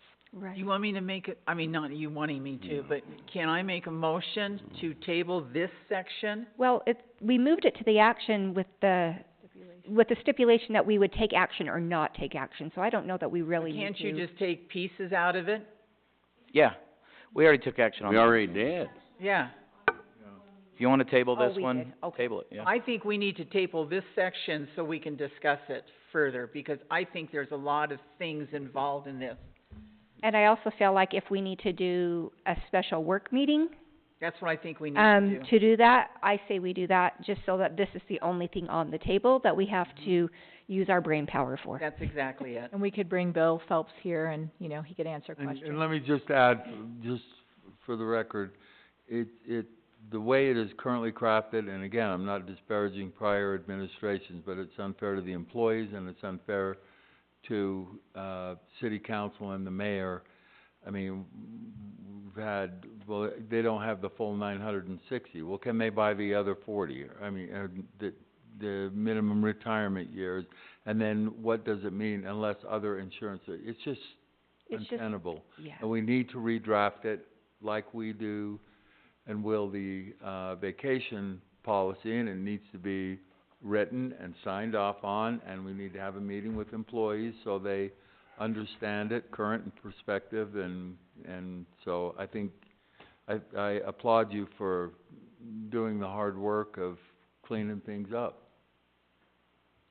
Well, I'll make a motion to table the, what is it, the Just call it 5-year retirement five-year retirement thing. thing? Healthcare. Yeah. I'll second that. All those in favor of Aye. tabling? Aye. Aye. So do we wanna schedule that work meeting?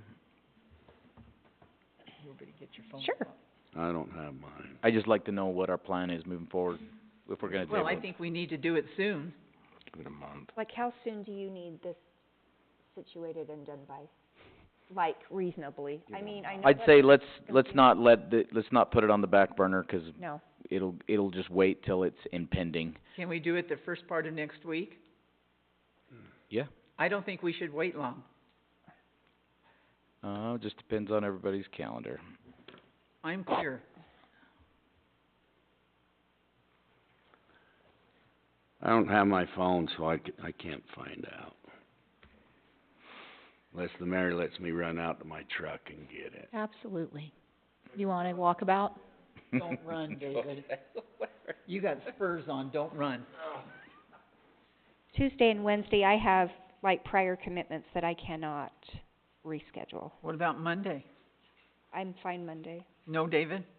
I have a ton of stuff Monday. Ton of stuff Monday. I can do Thursday. I could do Thursday. We have power board Thursday evening, but we could do it earlier. We could do a work That's right, meeting at yeah. like 3:30. You have school though, don't you? I Oh, can no, be you get here out by, at I 3. can be here by 3, Oh, okay. or leave a little bit early. That's actually, well, no, that's the week before school gets out. I was like, after the 24th. We'll see what David says. Can you do it Thursday? Can you do At Thursday? 3:30? We'll see David's schedule. We could even do 3 if we wanted. Three. Or we could do 3.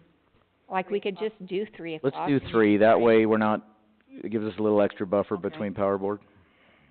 Yeah, What time is power board at 6? 5:30. 5:30. Is that gonna give us, that should give us enough time. That's 2.5 hours. There's so much to this though. There, But now I think we've looked at, like, all the Different aspects of it, and we have a lot of options to think about. Mm-hmm. You guys can ruminate on it, do some investigating.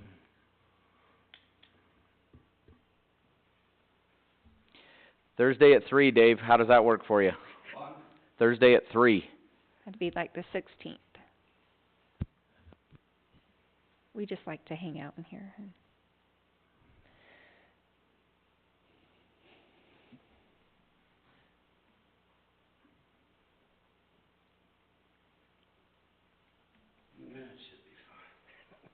Hey, What date is that? I'm gonna, it's this May 16th. 16th. Thursday. I'm sending a quick email to Bill Phelps just to see if he's available, 'cause wouldn't it be good to have him here? May 16th. Oh, It would be good. one thing, Larry, is that training? What are those dates for?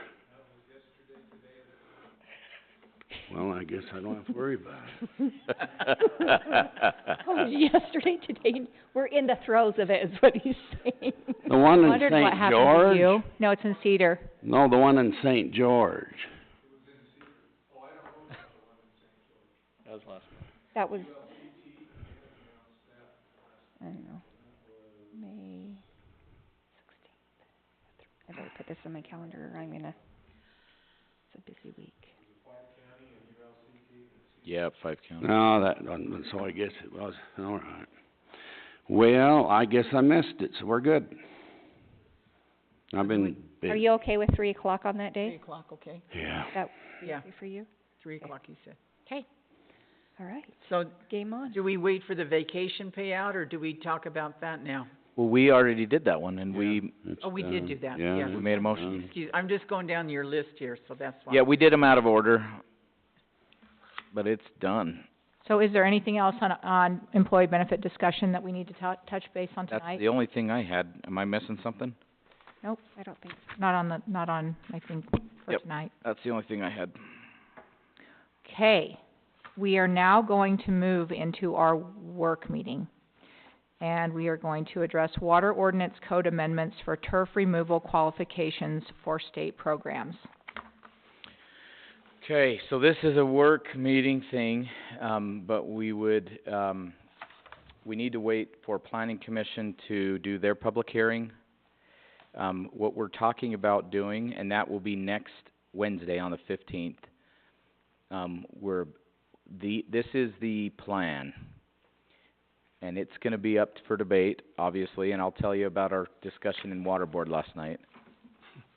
We are going to amend the land use code that says, so it says that development shall be, I'm gonna paraphrase, subject to water conservation code, and it'll point to our water conservation code in chapter 7. So essentially, because we're amending land use code, which we need to do in order to qualify, this has to be land use code, it would restrict, the 3 items that are being considered would restrict only in new development scenarios, and it has to be in your land use code. So, planning commission is gonna have a public hearing, and that's what they're gonna add, is to say, new development will be subject to our water conservation requirements, and it'll point to the other part of code. We will then also be putting in, if we choose to by ordinance, in chapter 7, which is water, public utility, water, where we have already code that has water conservation plan, we'll put it in our water conservation plan that says you have to do X, Y, Z. And we'll talk about what X, Y, Z is. So that's the mechanics of how this will work. We'll put it on for a, ordinance discussion next week to adopt the change to chapter 7 and to adopt the change to chapter 14, which is our subdivision code. Planning commission is only gonna have a public hearing on the chapter 14. They don't have to touch 7, we do, but they don't. They will come with a recommendation for or against, and then you guys will make a decision. We're not required to have a public hearing on it, but if you wanna have a public hearing on it, we can.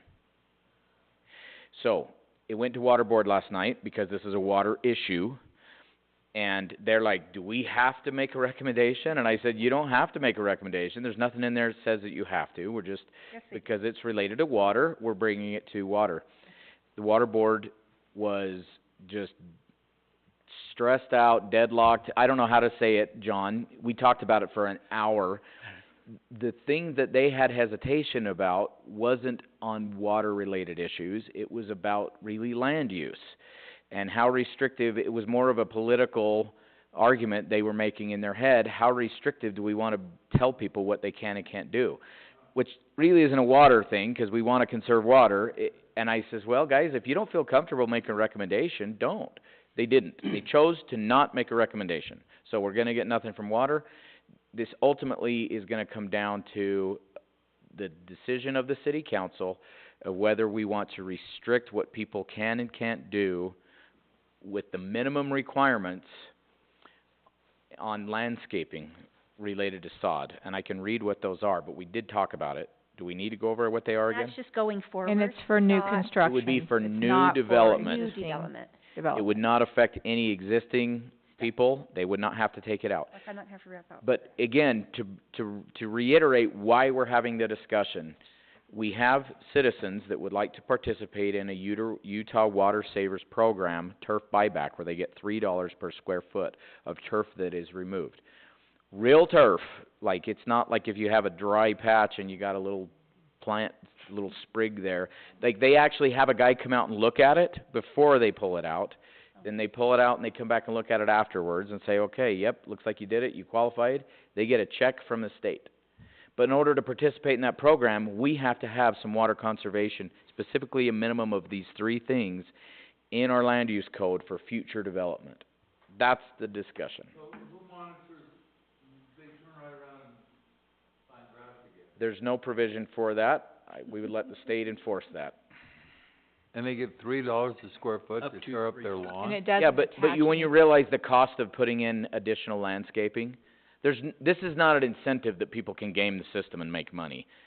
You pull out your lawn and you put in a drip system and you put in gravel, anybody price gravel, and you put in some plants, because they don't just say xeriscape, they encourage you to do water efficient landscaping with some trees and some Oh, yeah, plants no, I and get drip it, system. yeah. That costs you far more than the $3 they're saving. It just helps subsidize the cost of becoming more water efficient.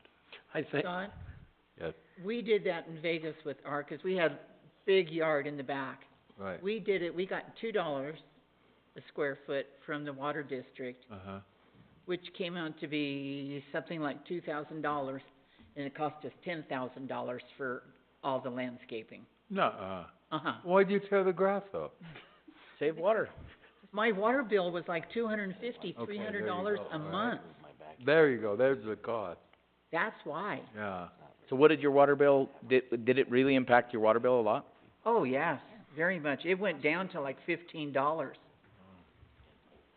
And the question that was asked last night is, does it attach anything to your property from a deed restriction? And it does not attach anything to that property. The next home buyer could plant grass. If they wanted to rip out that landscaping and put in grass, there's nothing that says that there would be a deed restriction. But So these are maybe they signed some sort of a contract to get the check, you know, but it's not something the city enforces, so. did you wanna read those three things? Paiute County, they dig the grass up, take the check, and then plant it again. I know, they'd go use it to I buy know more they grass would. seed. I can see it. Dan, I have those three items. If Yeah, go ahead and read them. I can pull them up. It says, no lawn on parking strips or areas less than 8 feet in width in new development. No more than 50% of the front and side yard landscaped area in new residential developments is lawn. Lawn is limited, do not apply to small residential lots with less than 250 square feet of landscape area.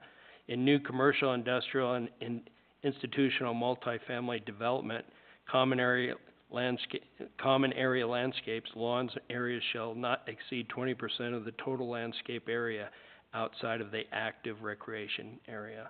So if you have an apartment and you have a playground, that doesn't, so those are, and that's minimum, you know, you can add on to this and, But what's the 20%?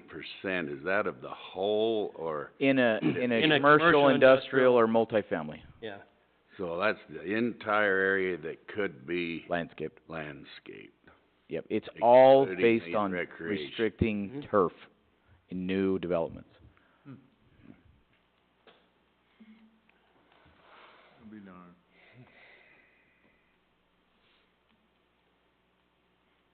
And in our land use training today and yesterday, and also tomorrow until noon, if you can make it, we did. Oh, my spurs are staying on until I'm done. Okay. And that won't be till We'll Sunday. take it up in planning commission, right? We did have a breakout on this topic that Councilmember Dean and I attended, and this is the minimum requirement. It is something, the state initiative, but, you know, we always also keep in mind a lot of this initiative and effort is around water in the Great Salt Lake. So when you see the cities that are complying, they are northern cities.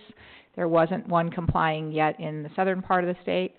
But, my question in Water Board last night was, does this help us with our, development agreements if we already have an ordinance that says you have to keep on to this and, you know, these things? And Dan said, no, it doesn't really overlap. So it will be heard by planning and zoning. They'll make a recommendation or not, and then we'll come together as a council and make a decision on if we're going to adopt these ordinances required for the state turf buyback program. Is that coming to planning and zoning next time? It's coming to So, planning and like zoning next- Wednesday on the 15th. Wait, hang on, what's the day, the 9th? 15th. So And then it'll be back on city council 2 weeks from today for a decision. Okay. So it's a land use restriction for new to get a incentive program for people who want to volunteer to get it. Not necessarily the same people. That's what I was just, how many people are asking for the incentive We've had a few, program? we have one right now that is really insistent. Why haven't you done this? I would like to participate in this.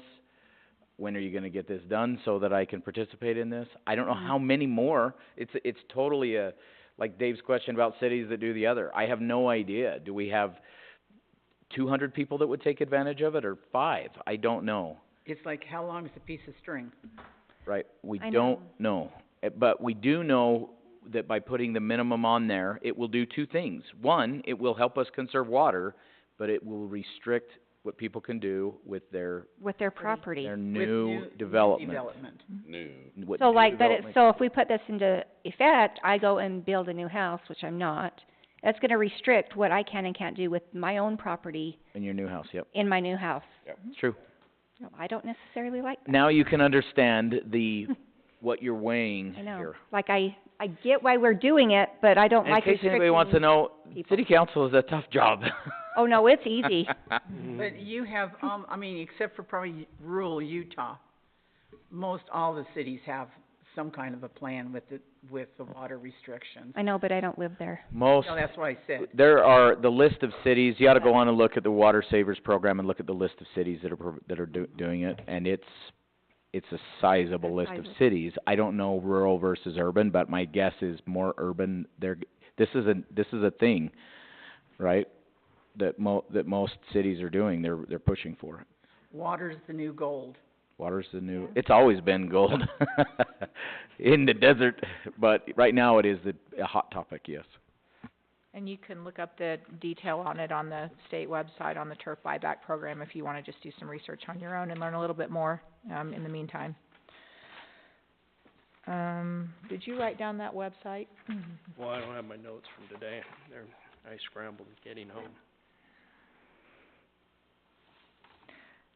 home. Also information from the Utah State, Extension Office under Center for Water Efficient Landscape. So, there's a lot of information out there, and it's definitely something that is being encouraged. All right, so. Wait. You hadn't left yet, right? Nope. We could consider our own ordinance if we, cause I really think that I really don't like expressing opinions, especially anything in the political realm. I like incentive programs rather than mandatory programs, right? We could do some incentive conservation program through billing or something like that. But those won't let our citizens qualify for a state. The state put us in this position on purpose because they wanted to put some pressure, right? That's what it does to us. I think that we can all agree we want to conserve water. That's a laudable goal. It's the offset is the restriction on land use, right? That's the rub with this one here. Do we wanna do it or not? But there's nothing to say that we couldn't do our own conservation program. I think we should shoot for some incentives for people to conserve if we don't make this mandatory. And those incentives would apply to everybody. We don't have the budget to put our own turf buyback. We could, it wouldn't probably be that much, but anyway, something to think about. And the other stat that I thought was interesting is they told us that 60% of culinary water is used for outside watering. How much? Just 60%. 60? Mm-hmm. I got a big yard. Yours is a... Okay. Have irrigation, do you? Shall we move on? Sure. Okay. The last thing is reports, updates, old business follow-up by our elected officials and staff. And we will start with Councilmember Topham. Good. I wanted you to start with me. No, I'm just kidding. I just want to report about, my mind just went blank. The drop-off pickup at the elementary school, since we had that big discussion a couple of weeks ago. I personally have heard no complaints. Traffic is going pretty dang smooth, and it seems to be working really well. And that's all I have, because I had no other meetings until next week. That was short for you. Well, we had airport board meeting, just doing more contract discussions. It went pretty good, I thought. A few more changes, but. I think we have something to bring to the council, maybe the next meeting, to consider. Yeah, I thought it went pretty good. Were we gonna have one more meeting, or is it time to bring it to the council? We'll have one more meeting because they wanted to see a few other things tweaked, and I'll tweak those things, send it back to Scott one more time for legal review, and then they're gonna meet on it again, and then essentially, I'll give you the teaser.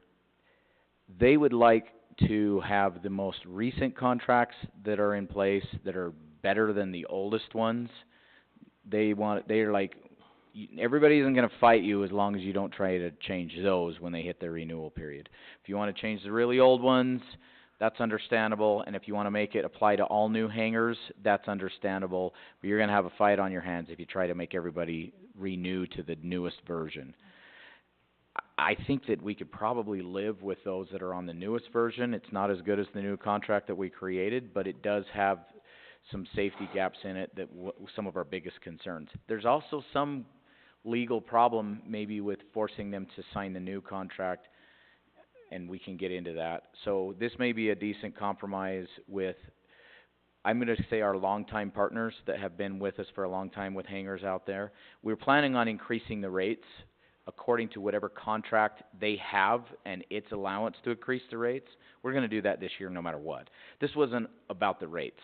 This was about fixing a contract so we have a decent contract for new hangars that get built.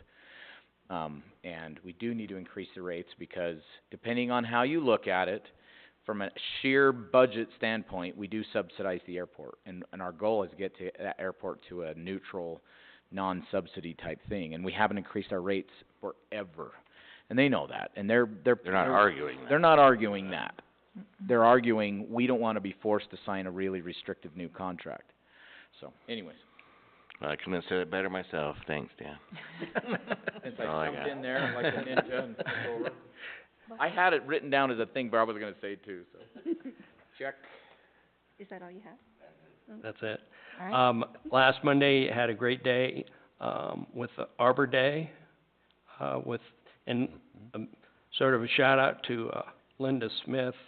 She donated, pencils, made some, pretty cool bookmarkers, for the elementary school kids. I think I learned a lot, how to plant a tree correctly, so, might have to do that.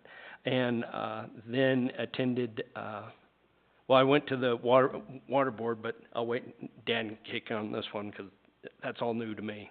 You know, thank you, Councilman Burden, for allowing me to go there, but You're you're welcome. like, you're in the headlights, through the whole thing, but I'm not gonna lie.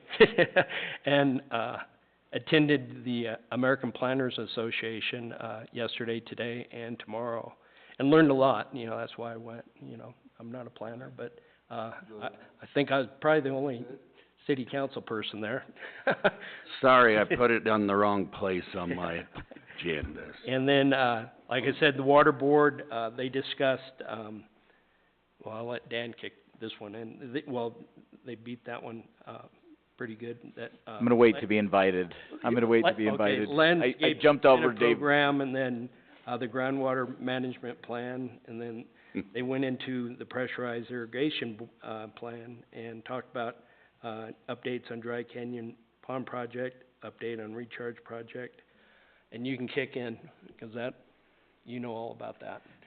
So, of course, we're waiting to see what the state's gonna do on implementation.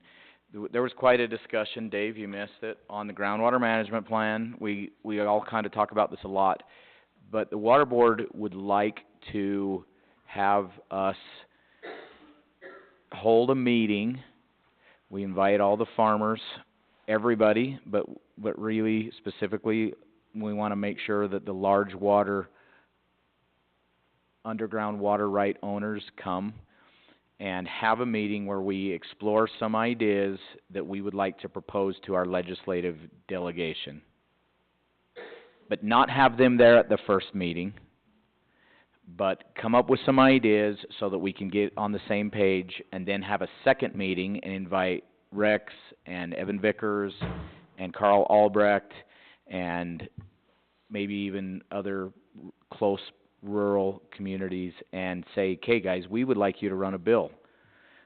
Let's get some funding. Let's talk about maybe some water, having the state help us do water right buyback. Let's talk about doing a conservation district that is a water bank that would retire rates or rights, or whatever other ideas, like crop rotation to different crops, or whatever these things are. I don't know, I said, I don't know if the city, if some of these farmers are gonna want the city leading out on what we should do, but since ag is so much of the use of water. That's always been my reservation, is that farmers aren't gonna want us telling them what to do. And, what's his name, Stoll? What's his first name? Coy is like, we need leadership. I think it would be a good thing if the city let out and said, let's do it. So we'll see, but they said, let's try and put together a meeting, and I said, yeah, we could put together a meeting. I don't know how well it'll go. I've had some meetings that we were in, and somebody threw a grenade, and everybody got mad at each other, and we never got anywhere. But we can certainly try. So that's what they would like to do. I don't know how you feel about that, Dave Burton, Mr. Burton, but that's what Water Board would like to suggest, and we said, yeah, we can do that. Well, I'm all for it. You can always try. Right.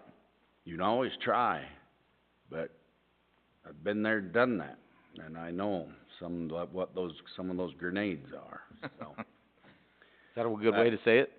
Yeah, and I know those large water users you're talking about, and there's some issues there because of the distinction between the north end and the rest of the valley. So there's challenges, but yeah. If they wanna try it, but I mean, this isn't news. I mean, they've had this discussion and I know where they want to go, so, yeah, try it. But there may be some common ground, even with the different approaches, that we could consider. So, anyway. Well, yeah, the city has a vested interest and they have a lot to lose, and and look what you've done with the recharge. That wouldn't have happened if the city hadn't have taken the lead role there. Right. That's a given. We would have been still throwing grenades. So the city needs to, I think that's a good option to take charge, because I really don't think it'll happen if the city doesn't. And the city has a vested interest. So I'll reach out to Jason from the pumpers and say, hey, this is what we'd like to do, this is when we'd like to do it. If you could spread the word amongst the pumpers. Now, pumpers is not everybody, but it's a lot of the people who have underground water rights and pump. From the small guy that has 2 acre feet that pumps for this house to somebody that has 2,000 acre feet, right? Most of them, a lot of them are pumpers. That's it. That was me jumping in on you. Thank you. You are welcome. I didn't have anything meeting-wise, today they had a meeting at the Byway Highway down, starting at KB's, and the mayor covered for me because I was out of town. And I'll let her, if she has anything to report on that. It was great. We had, UDOT there, BLM, we had, Aldo was there, Tracy Munson. We walked through the entire project. I left when we got to Hidden Haven because I needed to get to the conference. And it was just making plans along the way for what the city's in-kind portion was gonna be, and it was all really easy. So he was happy to hear that Public Works could definitely handle our part of the in-kind, and it wasn't gonna be a stress or a struggle for them. And everyone was very excited, and then I guess Brian had treated everybody to lunch, which I missed, and then they made their way over to Panguitch. So it was a good experience. It was a great day. And we'll probably see some kind of little press release Nancy was gonna put together about it, because she didn't ever announce it in any way, but she wanted to get the word out. Probably the most significant things we're gonna appreciate fairly quickly is both of our signs on either of our entryways will get redone and powder coated. The rock portion of them is in great shape, but the powder coated is all blurred and coming up and peeling up, and so that will be something we'll recognize. And then we'll see the kiosk at Lions Park get 2 really nice big panels. It's kinda cool, you know, it's taking shape. She's calling it the Earth, Wind, and Fire. And it's neat, and it's gonna have the story of why Parowan's called Evil Water. It's gonna incorporate a lot of storytelling, so interpretive signage is gonna be really neat. And then we talked about the Mount Messier Monument and what that's gonna be like to move it. That was, you know, a conductor that created that, talking about the beautiful starry skies here in this valley, and my recommendation was we put a QR code that you could scan and hear that piece, because they do have it in a really high digitized format that people could listen to. And so they talked about what that would involve to move, and it was all really positive. And right now we're considering either Hidden Haven or Lions Park for that monument, because right now nobody can find it, nobody knows about it. It's gonna eventually just get lost. And Aldo made a really funny comment. He said when all that erosion was happening, he's surprised someone didn't grab it up for riprap, because it's that obscure and it's not very big. But it's a really cool thing, and so that was neat to talk about. Like it is an actual rock. Yeah, with like a monument. Had a plaque on there, bronze plaque or Yeah, and the UDOT person, Donna Bagley, was like, we came out, we did a site inspection, we were looking everywhere, and then was like, oh, there it is. And she's like, this whole time I thought we were gonna have to bring up heavy equipment, and it was gonna be this big orchestrated deal, and like, Aldo was like, I can get that rock. Yeah, I can put it in my truck. We can get the rock. So, but it was neat, and I think it's gonna be a neat thing. And then we found out from him, he knew about a person that comes and tells the story and talks about it, that goes up to Brian Head, and we could definitely schedule that as something that we could have an event around, because generally he talks about it, nobody's there to hear. And it'd be neat to be able to carry that forward, because it was a really big deal when it happened. Well, thank you for going to that meeting. I was on my way home You're welcome. a couple of days ago. It was good. It was good feels. Everyone was really excited, so. They say anything, Scott, just remind me about the Parley's flagpole. They said. We didn't talk about that today. That would have been a little off topic, but no, we need to talk about that still. We do, okay. We need to get that dedicated, or on the historic sites. Okay, well, I wanna thank, Councilmember Dean for going to that water meeting. It kinda encouraged me to see if, you know, when you say they wouldn't commit on this landscape incentive program, and I came back and reported that before, and Dan wasn't there, and he says, well, why didn't you get them to do that, you know? And I said, okay, now you understand, trying to get them to do anything is Well, I was like, monumental, so. for, against, or neutral, why didn't they do anything? Yeah. Well, and I don't even think they Now I wanted know. to talk about it without Dan there, but yeah, it was definitely, it wasn't an easy pass. It was actually a we'd rather not. So, I wasn't totally No. inept, okay. I definitely said you were. We had the, planning and zoning. Out loud. Meeting, and it was kind of a marathon meeting, wasn't it, Larry? The planning and zoning last meeting. And there was there was a request for a zone change, but then, and that was in a public hearing, but they elected to change that, the request from an R2 to an R1. So that'll come back, again to public hearing. They'll have next planning zoning meeting on Wednesday, the 15th. There'll be 5 public hearings, won't there? Yep. Yeah, I think there's 5. Okay.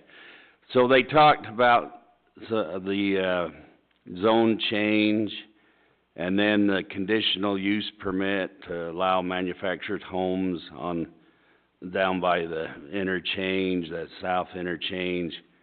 We talked about the master transportation plan, but then they went into the land use code about the structures and uses prohibited in zones unless expressly permitted. IADUs, ADUs, and water conservation, which we just talked about.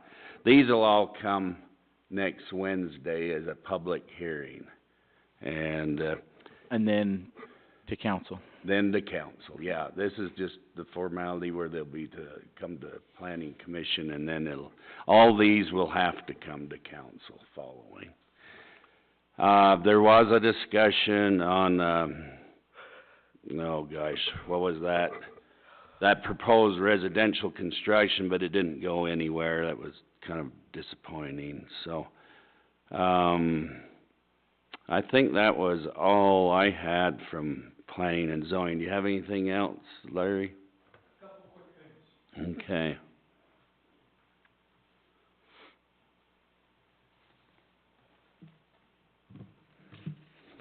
So we did consider and approve for recommendation several more definitions that'll probably be used in our ADU code and our short-term rental code. We also did consider and approve a draft piece of code for internal ADUs. So we have that finished, and we're gonna bring that to you all in a package so you get all of those at the same time, so that they kind of flow at the same time, become effective about the same time, to minimize the problems that we might experience with that. The other thing, I also attended the American Planners Association training the last couple of days, and I picked up a tip today that I thought was interesting. So the situation that was described was exactly like the voting situation we experienced here a little bit earlier, with one council member or one commissioner that, after people went down the line and voted, is still trying to decide how to vote. And the recommendation for that was a blind vote. They said it's well documented that people will actually vote their truest thoughts and their truest mind on a blind vote. And the way they recommended doing that was you each have a slip of paper and you write your name on it. You have to have your name because it has to be recorded. And you write your vote and you hand it to this person. And the votes are counted. And then the mayor gets the count and announces the outcome of that. And that avoids undue pressure and stress and all kinds of things. Now, I don't know whether you would want to do that or not, but I thought it was interesting to hear about it today and experience it today as well. How would you apply that? Would you have the council say we'd like this to be a blind vote, or would the mayor kind of recognize the stress of the moment and say, would you prefer this be a blind vote? How would you do that? You might, by blind vote, what do you mean by blind? Just that they write it down? Because we're still gonna say this person voted this person voted that. You wouldn't want to ever get away from saying who voted. Well, it would be in the record after the fact, but the purpose of the whole thing is to take the pressure off the commissioners or the council members so that they, they're not in a panic mode trying to make a decision. Well, Rochelle. Yeah. Well, and I think for me, it's like, and I think it's good that we all don't agree on things, and we don't go in with a predetermined consensus of how we're going to vote. But would you just have them read it a few minutes later? Does that separate? No, you would do it. It's not like it's a secret. It's just that the vote isn't, the person that's at the end of the line doesn't hear how all the other people voted. So what you really have is a person that's not going, oh man, Dave voted no, and I know if he voted no, I should probably vote no, or thoughts like that. It's very Survivor. Yeah. Anyway, it's kind of, it's an interesting concept, and you, in implementation, you probably wouldn't do that periodically, you'd probably do it on. If we do this, the mayor becomes Jeff Probst, and the mayor reads the votes. Where do we build the fire? There'd be Hey, gas would come Fire from the is audience. life Right. in the game of city council. The other thing that I just wanted to ask was that while you're considering COLA raises, if we could get one for the planning commission as well, for our compensation package. We'll give you 4% on top of what you're making. Thank you, Yeah. that's what I was hoping for. Okay. Thanks. Thank you. 3.9. I don't know if you wanted to report, who all has been attending, 'cause it's really neat to have our group there. Or did you wanna wait and do it later? I'm happy to do that. So, it's been kind of an interesting thing for me to see planning commissioners and, the mayor and the city manager and the assistant planning and zoning administrator and John at this training, because it tends to, people get in the same classes, they get the same information. I see people all the time, almost after every session, that go, aha, I found something. Now, what we're doing in planning and zoning is, we've asked the commissioners that attended to bring back 3 aha moments to brief the rest of the commission on. You can bring more if you'd like, but a minimum of 3 that, I learned something, or here's something we could use, or just an interesting point. So it's not just, everybody went and took home different things. So. Yeah, 7 pages of notes, so I've learned a lot. Right. I have a lot of notes as well, but yeah, I appreciate everybody that was able to attend. I recognize some people can't because they have jobs. They should do some of these in the evenings or summer or something, so other people can attend. But this one is a great opportunity. Thank you all. Thank you. Well, again, I apologize, Larry. I don't even know what day of the week it is. I'm lucky to be here tonight.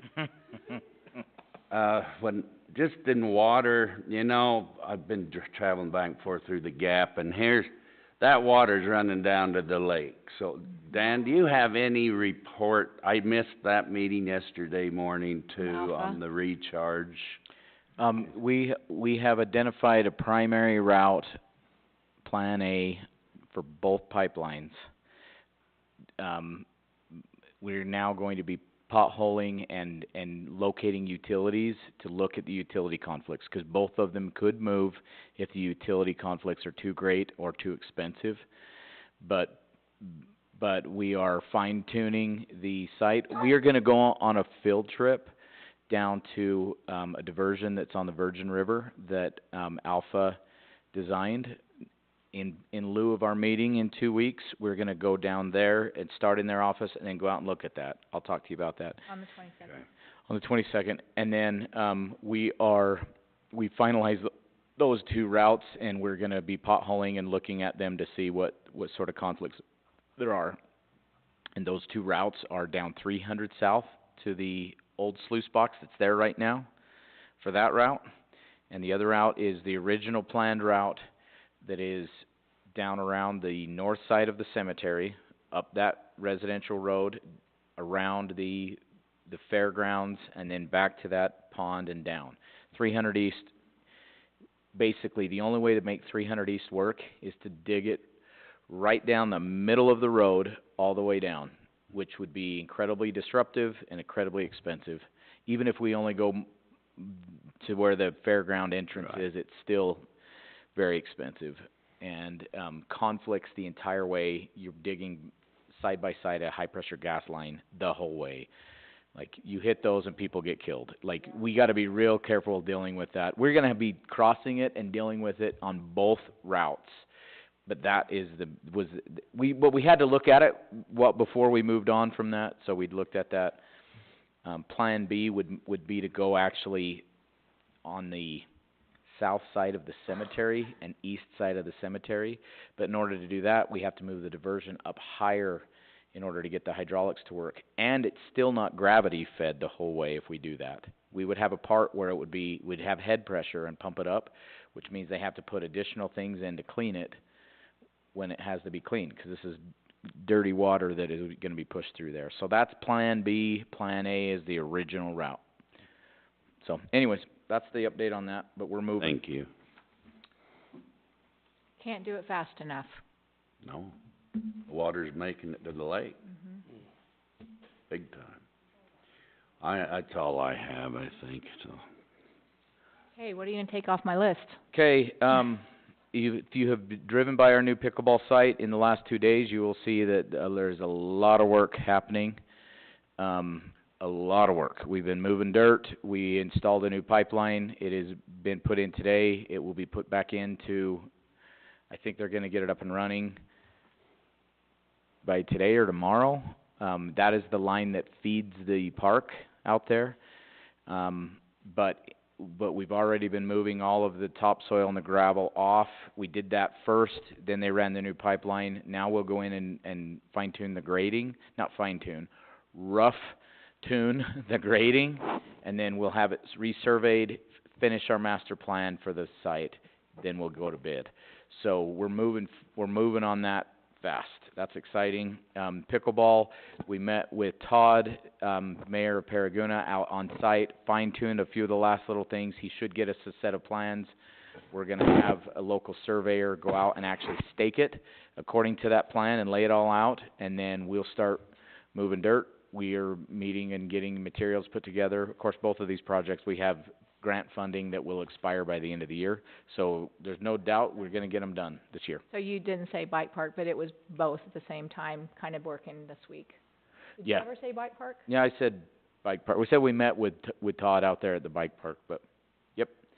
You'll start seeing, we may start even moving gravel out to a staging site, soon.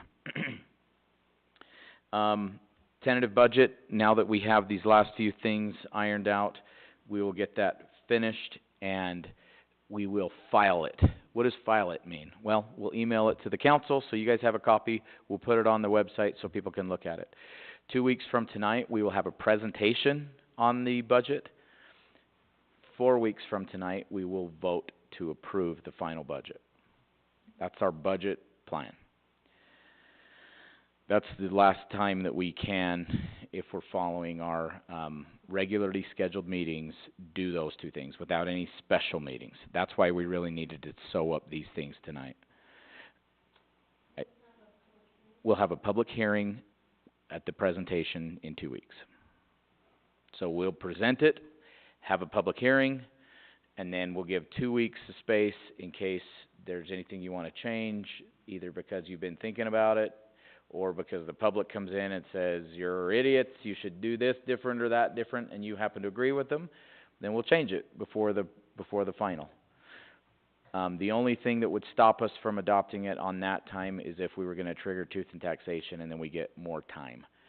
We have to have the budget adopted by June 30th.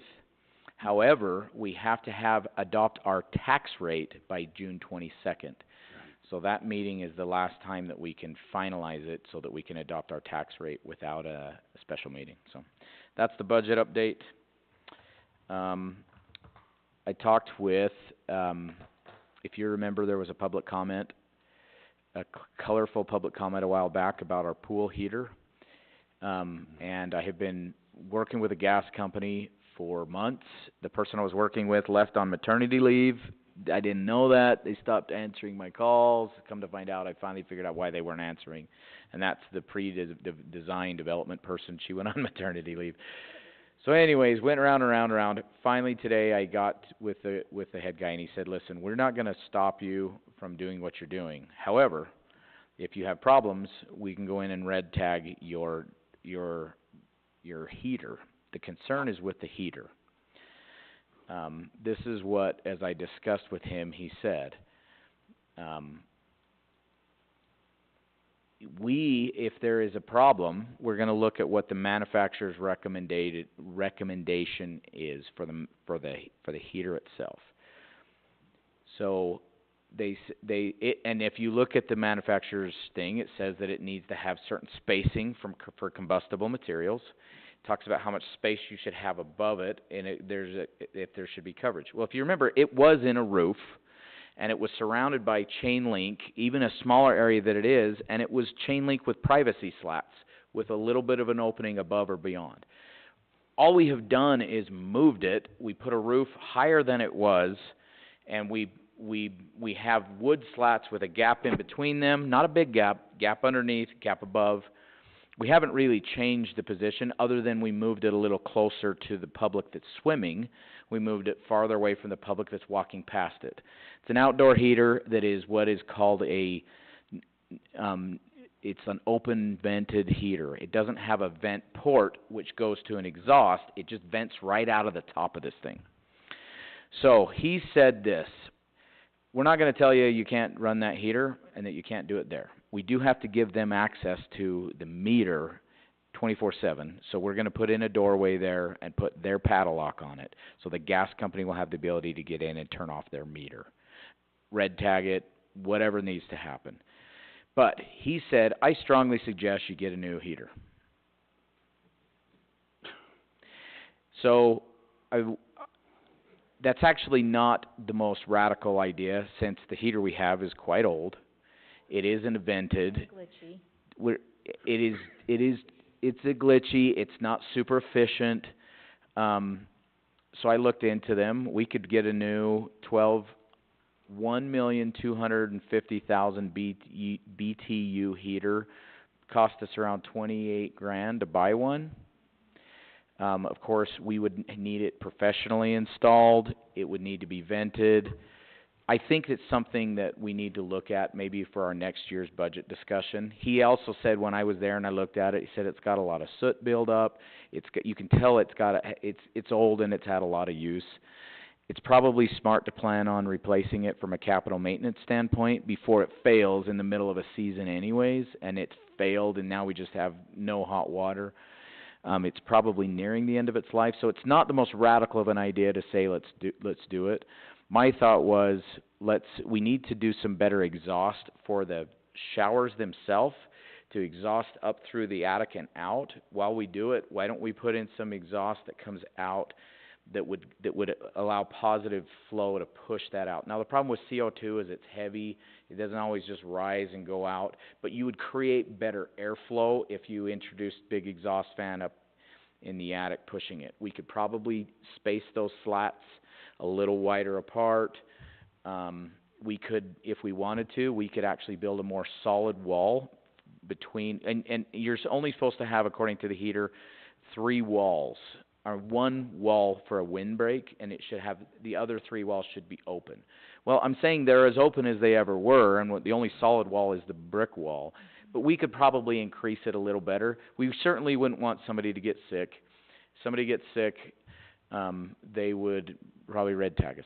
Now, having said that, I have worked around that heater for hours at a time while it was running full speed ahead.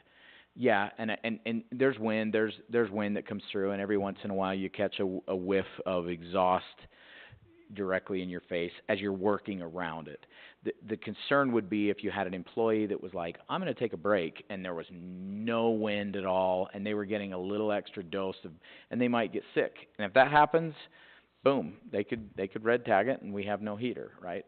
So I think we really, in other words, we're kind of riding the line of where we should be, and there's a better way to go about it, but it's going to cost us some money. That's all I'm saying. So I think we can get it open. I think we can improve the situation for this year, but I think we need to start thinking about replacement and going with a vented boiler. That's my update on that. Well, that area up on the gable, that's all open. Yeah. I mean, it's just as good as a vent.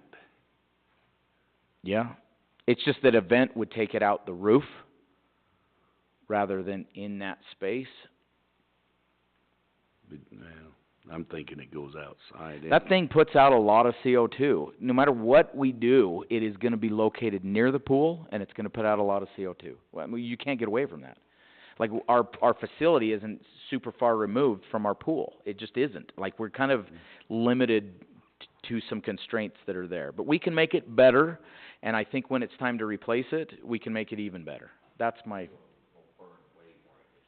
Yeah, a new one will burn way more efficient. Yeah, this is an old, we call it the Green Dragon. I mean, that's not an efficient sounding name, right? So Dan, about the pool, how's the opening date coming? Opening date's looking good. We do need to finish improving. We have a punch list of a bunch of things we need to do. Some of them are more important than other parts. One of the things we need to do is we gotta get our gates and our egress fixed. And I'm meeting with Troy Catwick. I was supposed to meet with him yesterday during water board. Water board went late 'cause we talked forever about that thing. So I'm meeting with him tomorrow. And he said, yeah, I can get that done for you by the time we open. So, the gas company was the other thing I was worried about. Sounds like they're gonna be okay. We need to put in a louvered door on the maintenance shed. We need to get those other exhaust fans wired up. Neither of those are gonna be a deal breaker, but we gotta get them done. We have a lot of stuff to do, but there's a few things that could actually stop us from opening, and those are the things we're prioritizing. In the next couple of weeks, we'll drain the pool, acid wash it, fill the pool, get the heater, fired up. We're moving along with our staffing, and everything is looking good, but it's a lot of work to get that seasonal thing up and running, so. My last update is, met with the selection committee. Me and 6 others that have been specifically identified by UDOT are on a selection committee to hire the engineer that will do the bridge design. We have to follow UDOT's policy. As of when it is posted Monday, nobody at the city can talk to any vendor that is interested in applying. It specifically restricts me 'cause I'm on the committee, but they shouldn't talk to anybody at the city. If they have questions, they should go to the project manager. There will be interview periods. UDOT follows this thing like by the book. So if somebody calls, and I'll share this with staff, saying, hey, I just have some questions about the bridge, we're thinking about bidding on it, the answer is absolutely not. We'll give you the number of the person you can talk to, and they can set up an interview. So it'll go on for about 3 weeks, 4 weeks, and then then that committee will select the engineer that will start designing the bridge. So that was about 2 hours today to get to that point, but it's good. Just glad to see that moving forward. They thought the timeline was it's kind of aggressive but doable. That is a build in next winter to actually do construction. Hopefully we have it ready to bid out by like June of 25. That's pretty aggressive on designing a structure, especially where you have all the different aspects, utility conflicts, right-of-way considerations, these things that can tie up months of time. But it's looking good. No big red flags or any big, that's gonna stop this project from moving, so. That's my update. What did I miss? You're really not gonna talk about the Old Rock Church? Ring, I'm not talking about the Old Rock Church. Ring, come on. Yeah. What? I had The Callie go up a belfry. picture So, when you started talking if you about look it. at the Old Rock Church, you don't have to do this anymore. Okay, you can post the picture now. It came today, and I thought it was just a really cool picture. So, And I don't know if you can tell, but that thing is the square, belfry is plumb, plumb. and it is strong. It was actually, the closer you got to it and the more you looked at it, and if you ever were up in there when the wind was blowing and felt that thing sway and shake and shimmy, it may have lasted 20 years and it may have come down next week. I tell you, this last weekend, after spending as much time as I had, I was stressing this last weekend. Like, days before we get it fixed, it's gonna come down on itself. I would never forgive myself, but luckily it didn't, and it is now super strong, stable, plumb. And you can sit there and stare all day and be like, it is plumb based on the middle beam in each direction using a plumb bob. Because that's the only way you can do it, because the trim on the outside isn't great, it's warped and everything. On the inside you have this wire and stuff to keep the birds out. There's no way to get a level on anything that's reliable. So we plumbed it based on north, south, east, west on the middle beam. That middle beam is plumb. So, and it's locked in tight. The best part about the design is if we need to adjust it, we can literally move the top independently from the bottom. We can shift it to the north, to the east, to the west, we can twist it, and we can lock it down with like 1-inch galvanized rigging equipment. It's pretty cool. And City Crews did an awesome job. Rosenberg Painting did an awesome job, and they're finishing it up. So we'll be ready for Old Rock Church Days. Is that a good update? I don't know if you wanted to see a picture of the interior structure. Did all the council already see that? Could you bring that up really quick? Oh, I can bring it up. I saw all that. Yeah, well, Dan, I think you need to be commended and you need to take some credit for this. Not gonna happen. Yeah. He's silently going about doing good. But, that being said, he can show you the apparatus on the inside, and then you'll see what I think is if there was now an earthquake, the entire building would collapse, that belfry would fall, and it would be standing there perfectly solid in the rubble. Because it There's is no that- promises about that, but that reinforced, Good job, Dan. that engineered. That's what my husband Yeah. was telling me when, back in the 90s, they went up with Cornell Orton and they were fixing that belfry, and he put his foot through it, through the roof, and he's like, I hope that doesn't happen today. And I was like, it so better this not is happen. about as tall as I am, and I'm short, so, but this is about 6 feet from top to bottom. This is 1-inch, galvanized turnbuckles and rigging equipment. The upper frame is secured to 6x6 beams. There's our great employee, Steven. The rigging equipment had to be welded on in an offset position so that all of everything could fit in there. So who made all that framing? We had in City Crews did some work on that. Oh, that's great. Dan's too humble. And then I was trying to get a really cool picture of the P hill behind the new straightened belfry, and before I could, my phone was dying, and all of a sudden, I didn't get a video, but they rang the bell. And it was really cool. It was fun to ring the 'Cause bell. you could ring the bell and you didn't worry about it making the belfry fall over. And you rang it probably like 7 or 8 times. Oh yeah, I let that sucker ring. We let freedom ring. There's Matt. You don't realize how high you are up in there until you start looking down and you see how small people are as they stand up. And you think there's this little thing until you get up inside there and you realize that little thing is actually the height of a man. And then you look up in the upper part. And how many men could you fit in there if you put them in there? We had me and Keith and Stephen working around each other. You're working around the bell. Oh, there is one thing that I did want to point out. The more we got looking, this is in the attic. There is a joint that actually holds the northwest side of the weight. That actually, it's the one area where we have some dry rot and things.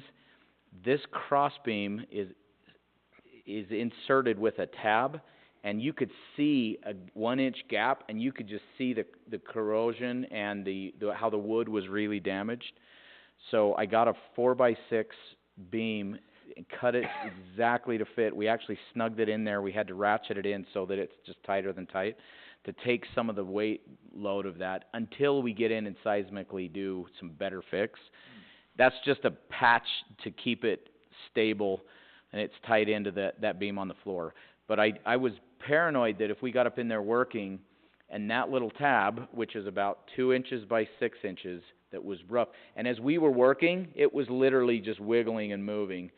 If that fell, it could allow the whole thing to kind of collapse within itself on the side that it was leaning towards, right? So that was actually one of the few areas where we've seen some actual rot due to probably some moisture that's gotten in there. You could see that this was kind of stained, and this knot probably didn't help. But anyways, so when we get in there and we take off the roof and we're doing seismic enhancements and stuff, we'll have them.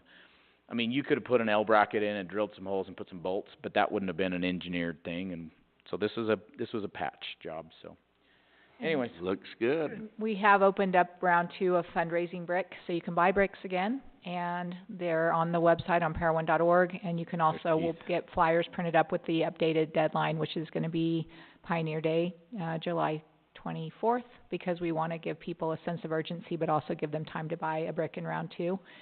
And you know more about the library, where we're at with that, so can you update what's happening there? So Jet has a bunch of people that would like to volunteer and come in and get our library totally sewed back up. We've had John working on it slowly and methodically. There's a bunch of drywall that needs to just be finished, mudded, textured, primered and painted. We have the toilet in the employee bathroom that needs to be put on and the side stuff done. We wanna just have this library just looking awesome when Corey comes back. That's the goal. And so over the next couple of weekends, we have a bunch of people that are gonna come in and volunteer to help us get that buttoned up. We have replaced all of the old galvanized piping with PEX. We have a new water heater that needs to be installed. And now we'll get it buttoned back up, but we still gotta do the renovation. We still have roof problems. We still need to do the HVAC. We still have to replace the glass with something that's shatterproof. There's so much that we need to do, but at least we'll have the mess that we've created to fix our immediate problem. We wanna have that all sewed up. We do have an interview for a part-time person. I don't know if those got scheduled, but we had quite a few people apply. We'll do interviews next week and get some additional help for the time when we're short on employees. What else did I miss on library? Is that it? Nope, that was it. The other things are all still planning on going on. The SUD party, all those things. The library board has stepped up. The part-time employees that we have all stepped up. Jet has stepped in and helped out. And our other employees, this is the way it's cool to live in a place like Parowan. Good. You covered everything. I could add a couple more things, but I don't want to, 'cause I'm reading the room. Thank you for coming out tonight. Do we have a need for a closed session, council? No. No. Nope. All right, and so with that, staff, do you have anything? Did you have anything else? Do you have anything? No, thank you, ma'am. You're welcome. So with that, I'll entertain a motion I move to adjourn this adjourn. meeting. I second. All those in favor? Aye. Aye. Thank you. 5 o'clock next time. Turn your clocks back. Good job. 23rd.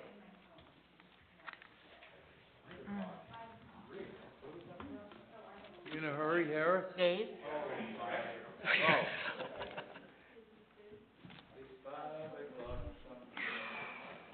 What's that? Oh, I didn't say anything. Oh. Good to see you. Good job, Mayor. Just sitting in, we just tried to solve it. We have a bunch of them. We have a big one for the wall, and then we have little ones for each of the doors.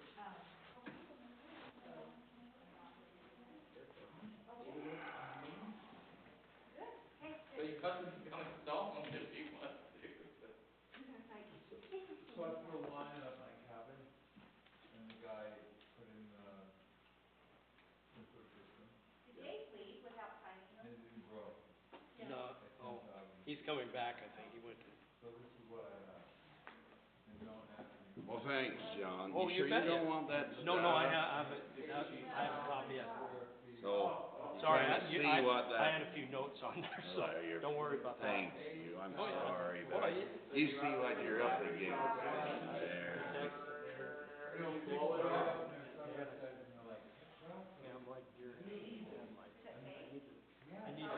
Are those the only three?